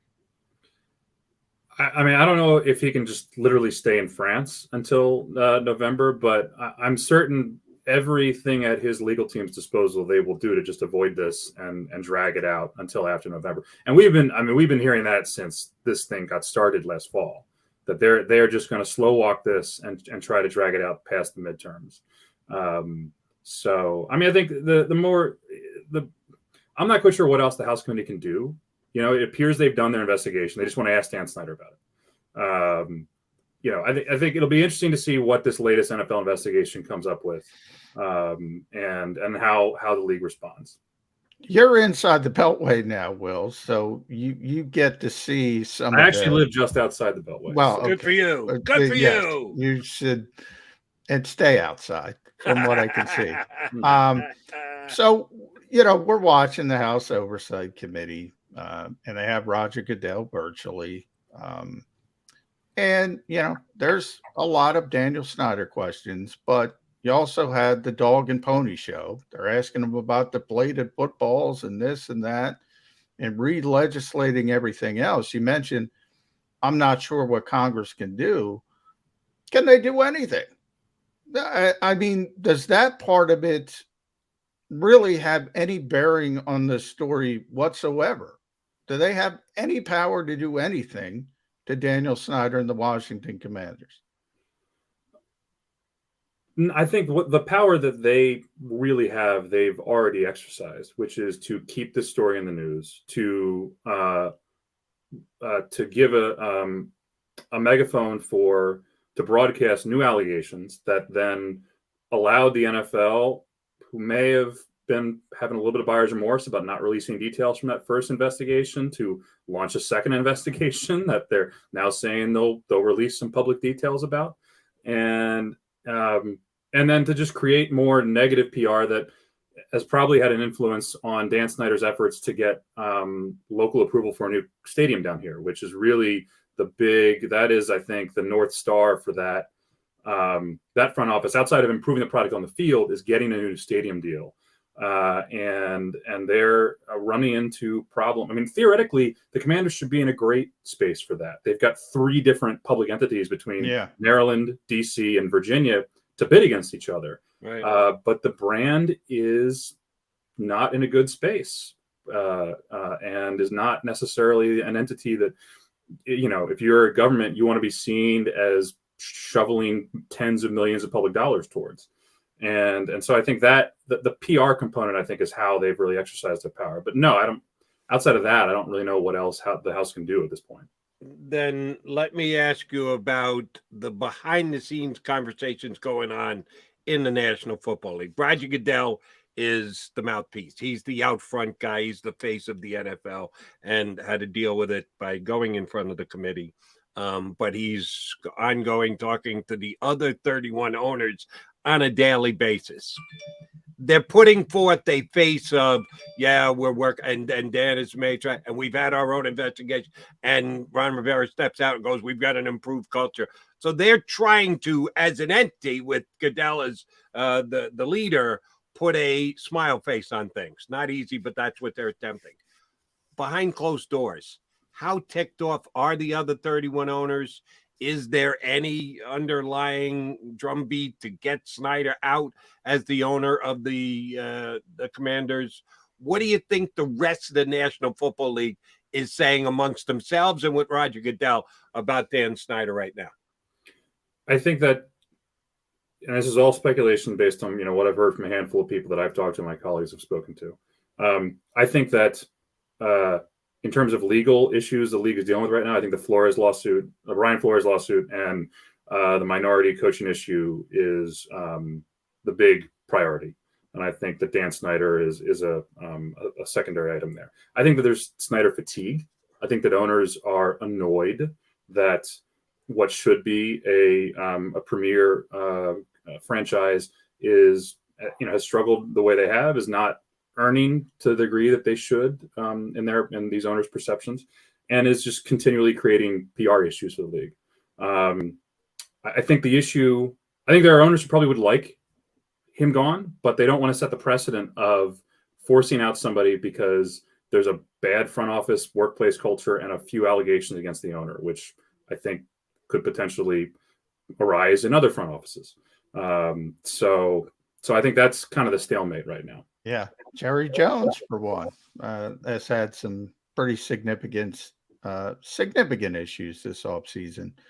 Everything pales in comparison, it seems, to the Washington Commanders. Will, I just kind of backhanded Congress as a dog and pony show. I'm going to do a dog and pony show with you, because one of the stories, and I'm going way back, but one of the stories you did I was most interested in, and you might not remember, but what the heck, I got you here, so I'm going to ask, was the Peyton Manning HGH Al Jazeera story, which I thought was so interesting from so many levels. And you were able to uncover, I think at the time, that obviously the shipments were going to Peyton's wife, and the claim was that they were for certain medical issues that probably you're not going to typically give HGH for.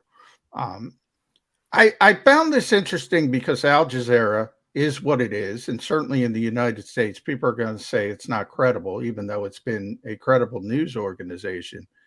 But there were problems on both sides of the story. So just sort of an overview, because I was always so interested in that story and the whole entire baseball versus football dynamic, where it seems like in baseball, if you get even a stain of PEDs, you're ostracized. In football, people are like, it's not that big of a deal. Did you kind of get that feeling? I did, and that's not, I think it's not a terrible surprise to folks who know both these leagues. That I think there's just a perception there are more NFL players who use PEDs, and the testing. I mean, I think it's a fact. The testing regimen isn't as strict as it is in Major League Baseball. And yeah, I mean that you summarize the story accurately. Essentially, by the time all the dust had settled, Peyton Manning's legal camp was acknowledging that there were HGH shipments sent to the Manning home, but they were for Ashley. And yeah, I mean that would be if Aaron Judge acknowledged that he'd been getting HGH shipped to his home for his significant other over a period of time. I'd expect that Major League Baseball would handle it differently than the NFL did. All right. I'm interested in something you said earlier and answered one of my questions, Will, that the NFL is more focused right now on the Brian Flores lawsuit than they are on what's going down with Dan Snyder. What is going on with that lawsuit? Are there negotiations being had about a potential settlement? It always intrigues me when someone's, we're not settling, we're going to court. And then they go ahead and settle like Deshaun Watson. I'm not settling, completely unfounded. And they settled 20 out of the 24 cases. Is the NFL negotiating a settlement? Are there settlement talks going on? Is this going to go to court? I can see the magnitude of the lawsuit if it ever goes that far. Where is that suit sitting as of right now? I mean, it's still pending. I don't know if there are negotiations. I haven't done any reporting directly on that case. With all of these issues, anytime there's a lawsuit brought against the league or a team, the league does what I think it's trying to do right now, which is it tries to get it back into confidential arbitration. This popped up with the Snyder thing. There were minority team owners that tried to sue Snyder, and that ended up getting steered right back into confidential arbitration, which basically means it goes back before a league arbitrator. We don't know what happens. I think the reason why that's perceived by people we talk to as more of a focus for the league, just because that's a more damaging PR hit for the entire league. True.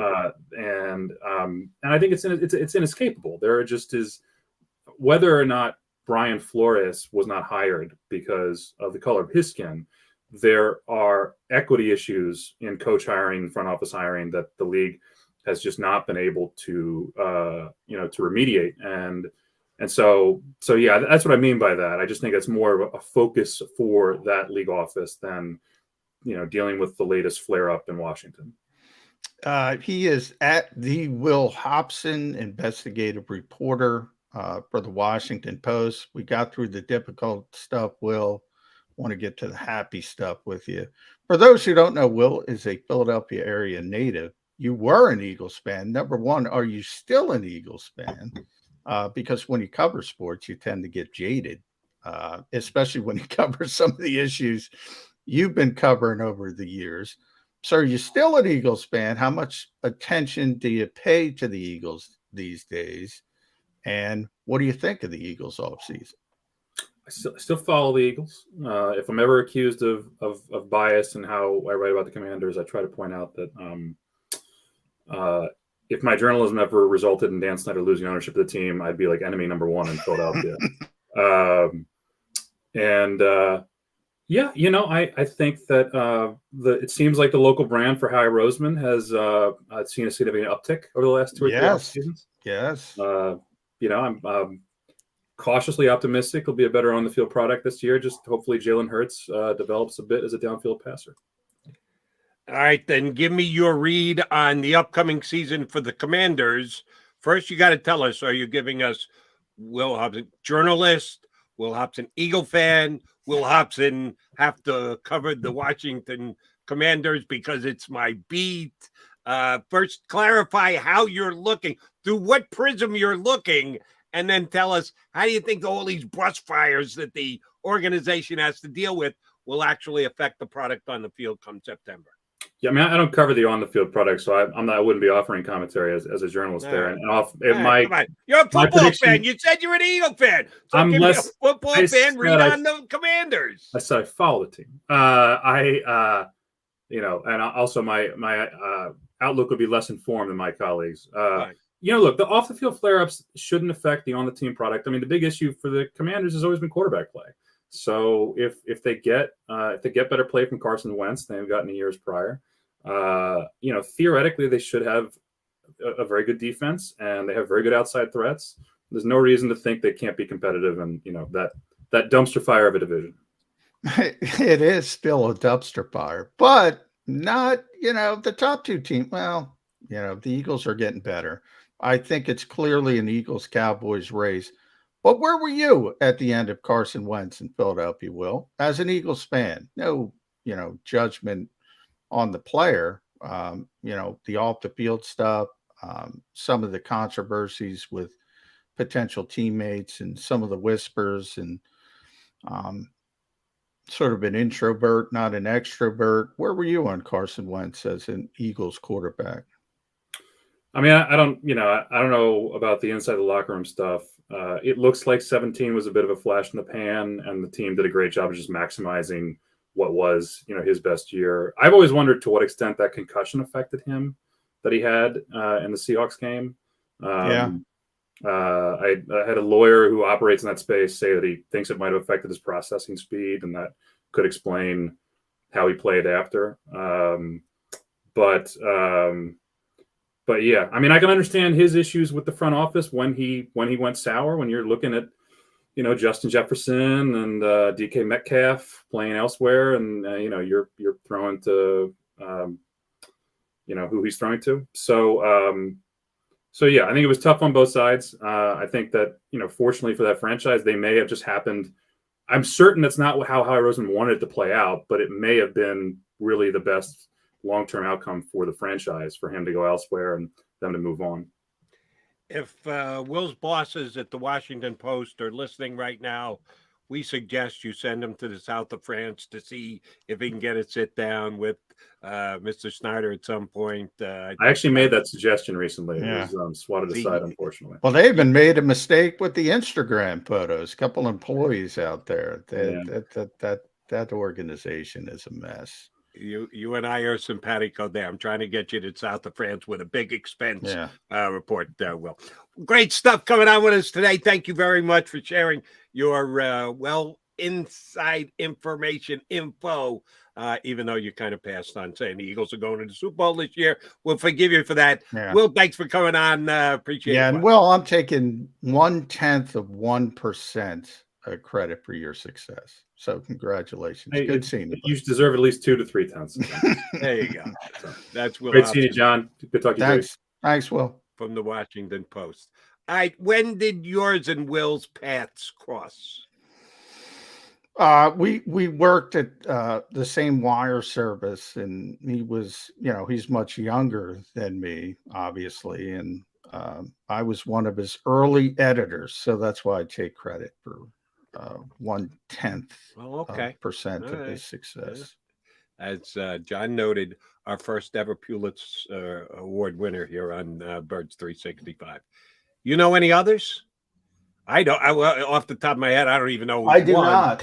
I do not. I surely do not have a relationship with any of them. So we got to get Will back on again so that we have our second Pulitzer. Yeah, tremendous. It's kind of a lost art. But I knew early on he was a tremendous reporter. There's a lot of good writers. I think I'm a pretty good writer, but there's very few great reporters anymore. He is a great reporter. And he's able to, and that's a skill, to get information that not a lot of other people can get. And he's broken a lot of stories over the years. I brought up that Peyton Manning one because that's one that's always interested me. So he does a tremendous job. And those are an endangered species. I will say that. And I haven't read enough of Will's stuff. Some I have, but not every single one. I'm not a Washington Post subscriber. It's just so hard to do it was hard enough to do what he does 5 years ago, 10 years ago, 15 years ago, 20 years ago. Now it's that much harder because everything has to have a political slant to it. You're not allowed to just do good journalistic work.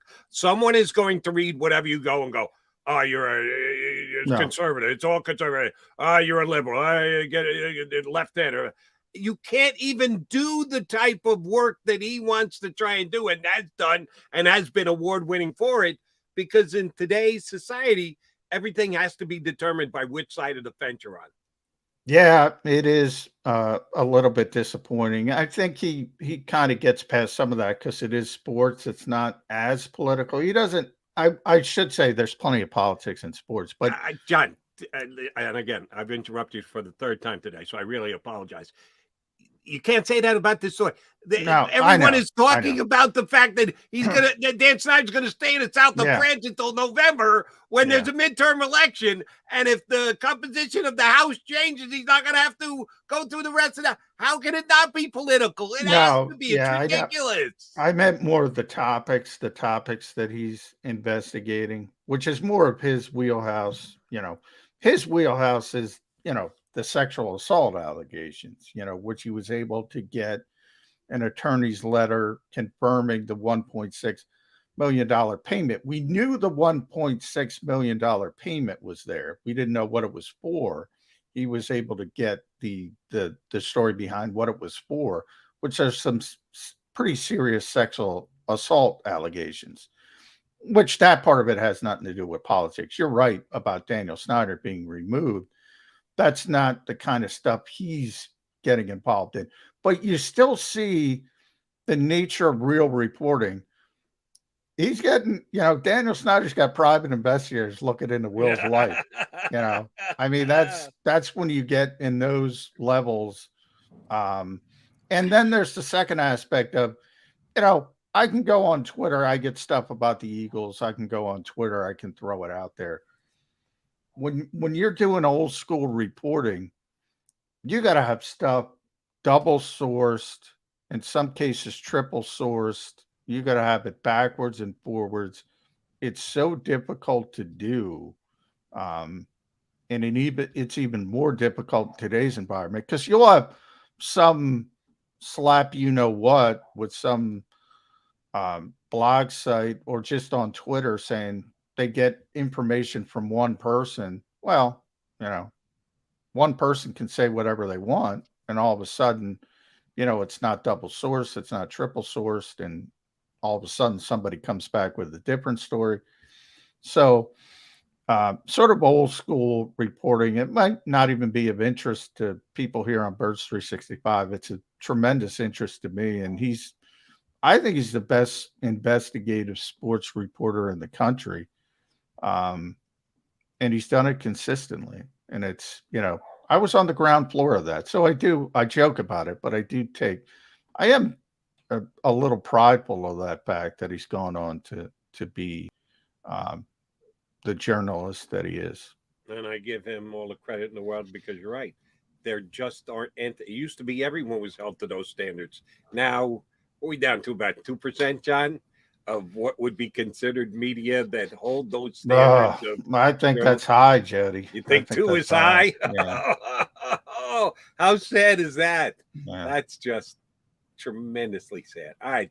Listen, we got to take our final timeout. We'll come back. We've got to put a bow on the show here on Birds 365.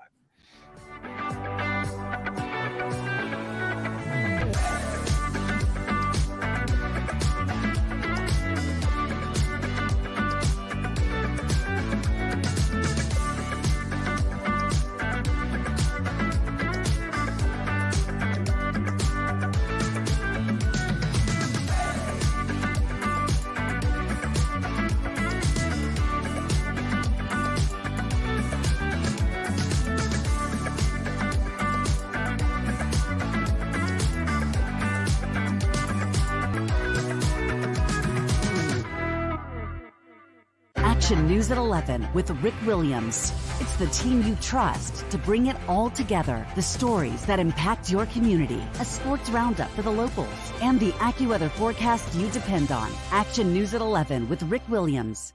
All right, did you know I was the mommy slam dunk champion? Really? Yes, really, don't sound so surprised. Let's see it. Oh, you're ready. All right, here we go. Let's hear the crowd. So go to right, I go to left, fake 'em out. Mama go up, She did it. Again? You can't avoid gravity, but United Healthcare can help you avoid financial surprises by helping you compare costs and doctor quality ratings. United Healthcare. Uh-huh.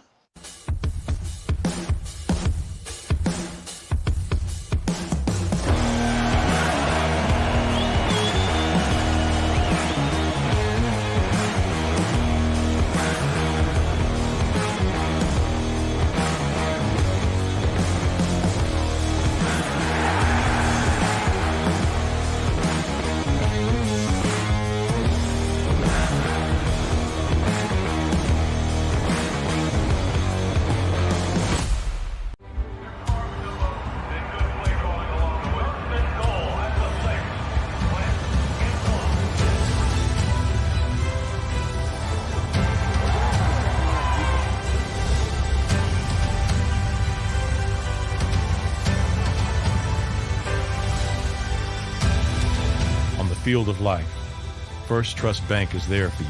Champions on 3. 1, 2, 3. Because Philadelphia dreams deserve a Philadelphia bank. Go for the midnight dares. Go for the game. Go for the hits. Go for the fans. Go for the win. Go to Ocean Casino Resort. Book your trip at theoceanac.com.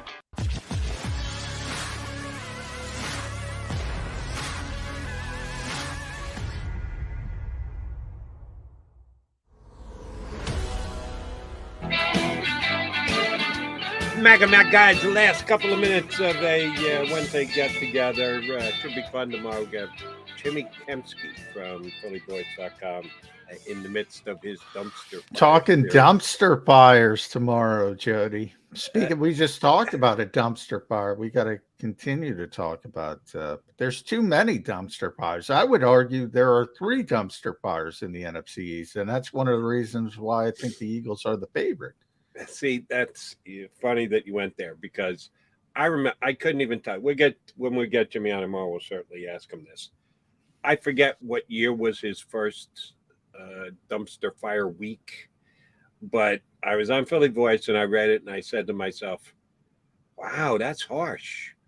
Wow, he really thinks they're going to be bad. I don't think they're quite as bad. The only thing he's pointing out of this weak suit. They do have some strong suit. And I completely missed the fact that that was the reason he was writing the column the way he was writing the column. He was admitting in the headline, dumpster fire, that, oh, yeah, there's no balanced reporting. John McMullen was just on Birds 365 talking about real reporting and sources and like, oh, Jimmy is throwing absolutely everything out the window when it comes to his dumpster fire series. He doesn't care. That's the purpose of the writing, is to just narrow focus on what's wrong with the teams. And it went completely over my head the first time I read. I go, wow. No, and I think, Kempski, that's bad. He's not giving that team any credit. I completely missed it. It was just stupidity on my part that I had no idea what Jimmy was attempting to do. And I think part of it is that people don't understand. And, half of the fun of it is the hate mail I think he receives.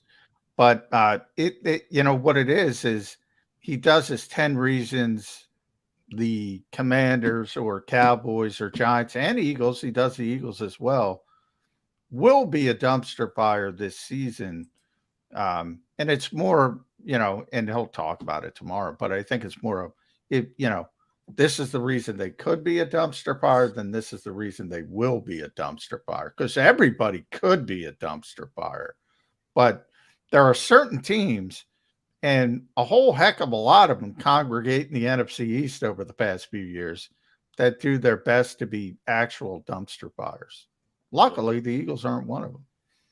Correct. We'll get Jimmy up here tomorrow. If Daniel Jones turns into a player, the Giants are not going to be this dumpster fire, despite the fact that McMullen said earlier in the show he believes they're in tank mode and trying to lose games. Hey, I never. Daniel Jones, he said he's. Who said Daniel Jones? I didn't say that.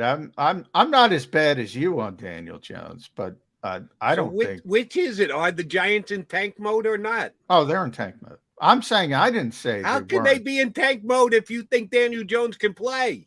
No, I said I don't think as poorly as you. You think he's the worst quarterback in human history. I don't think he's that bad. He is actually one of the worst. Yes. Yeah. I don't think he's that bad. I just think he's a run-of-the-mill bad quarterback. You can tank with a run-of-the-mill bad quarterback. That's not contradictory. Yeah, I would say it's contradictory. Somebody said he was somebody on the show said he was pretty good this week. I forget who it was. I have to think about that. Daniel Jones? Yeah. Somebody was defending him. Somebody was defending him. You know for a fact it wasn't me. No, I know it wasn't you. It wasn't me either. Somebody on the show. Yeah, I don't think Daniel Jones can play a little bit. But I don't believe that's what the Giants believe. I think they believe they're actually going to win games this year. I don't believe that part of the reason that they decided to stay with Daniel Jones was, I don't think in any Giant meeting at any time, off the record, on the record, whatever else, did anyone ever say, yeah, we need to lose games this year to improve our draft status, so let's keep Daniel. I don't think that was ever said. Well, I should clarify. When I say tank mode in the NFL, I don't mean Sam Hinkie. I should, because this is Philadelphia, obviously, and that's what people think. I don't mean they're actively doing. It seems pretty clear to me that the organization understands they have to take, they have to rebuild. Rebuild is probably the better term in the NFL. I don't think NFL teams tank really. In full rebuild mode. All right, fair enough. One last thing before I let you go, because we've talked about this more than actually I would like over the last couple of weeks. When Jaquiski Tartt signed with the Eagles, there was no immediate leaking of the terms. And an entire week went by. As far as I know, he still hasn't signed. That's what I'm going to ask you. You said, I believe you said, I know you said it off the air to me, and I don't think you have a problem with bringing it up on the air. You said, yeah, sometimes you got to wait until the contract is actually filed in the league office, that no one leaks out the terms, that is the last standing. It still hasn't been filed? No, I don't think he signed it yet. So it's not going to be filed till after he signs it. I have to double check. I'll do that when I get off the air. Where's our guy? I forget. Bourbon something. He's one of the streamers who thinks that he's actually the Eagles' best safety. How bad is that going to be if he doesn't sign? We had this guy hook, line, and sinker done. He's an Eagle. He's going to be the best Eagle safety, according to certain Eagle fans. Yeah, he's not going to be Frank Gore. He's going to sign. I just mean the paperwork hasn't been signed because it's the dead period. And I could be wrong. I haven't checked the transaction wire every day because it is the dead period and nothing's happening. So it could have snuck by me. I'll check that after we get off the air. But I don't think he's physically signed the contract yet. And until he physically signs the contract, it's not going to get filed and we're not going to know. I was told it's going to be a little bit more for the veteran minimum, which is, I thought he was getting the veteran minimum. So it's a little bit better. But so two things. He's going to sign. I don't think he's signed officially. And that's why we don't have information on the contract. Okay. And we'll see if that happens tomorrow, the next day, the next week, the next month. Before you know it, they're going to show up at camp. He does have to sign before they report to camp, right? He does. He does have to sign. He might sign the day he comes in. He might sign July 26th or whatever, July 25th. They went that long with Steven Nelson, but at least Steven Nelson wasn't talked about a month ahead of time before camping up as having agreed in principle to a deal. No, we really believe that came together that quickly before camp. We'll see how Tart's situation plays itself out. All right. I know this situation is going to play itself out. 22 hours from now, I'm going to be back. John McMullen, are you with me? Yeah, I would never miss a dumpster fire talk, Jody. Come on. Jimmy Kevsky will be with us tomorrow. We'll try and rustle up another guest for you. Guys, have yourself a great rest of your Wednesday. McMullen and McDonald, Birds 365. We'll be back in 2 and 2.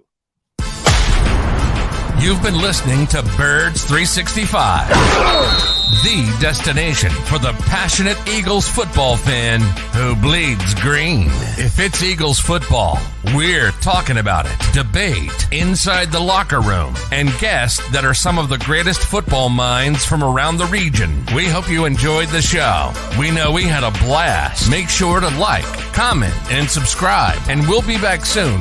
But in the meantime, hook up with us on social media at JAKIB Sports. See you next time on Birds 365.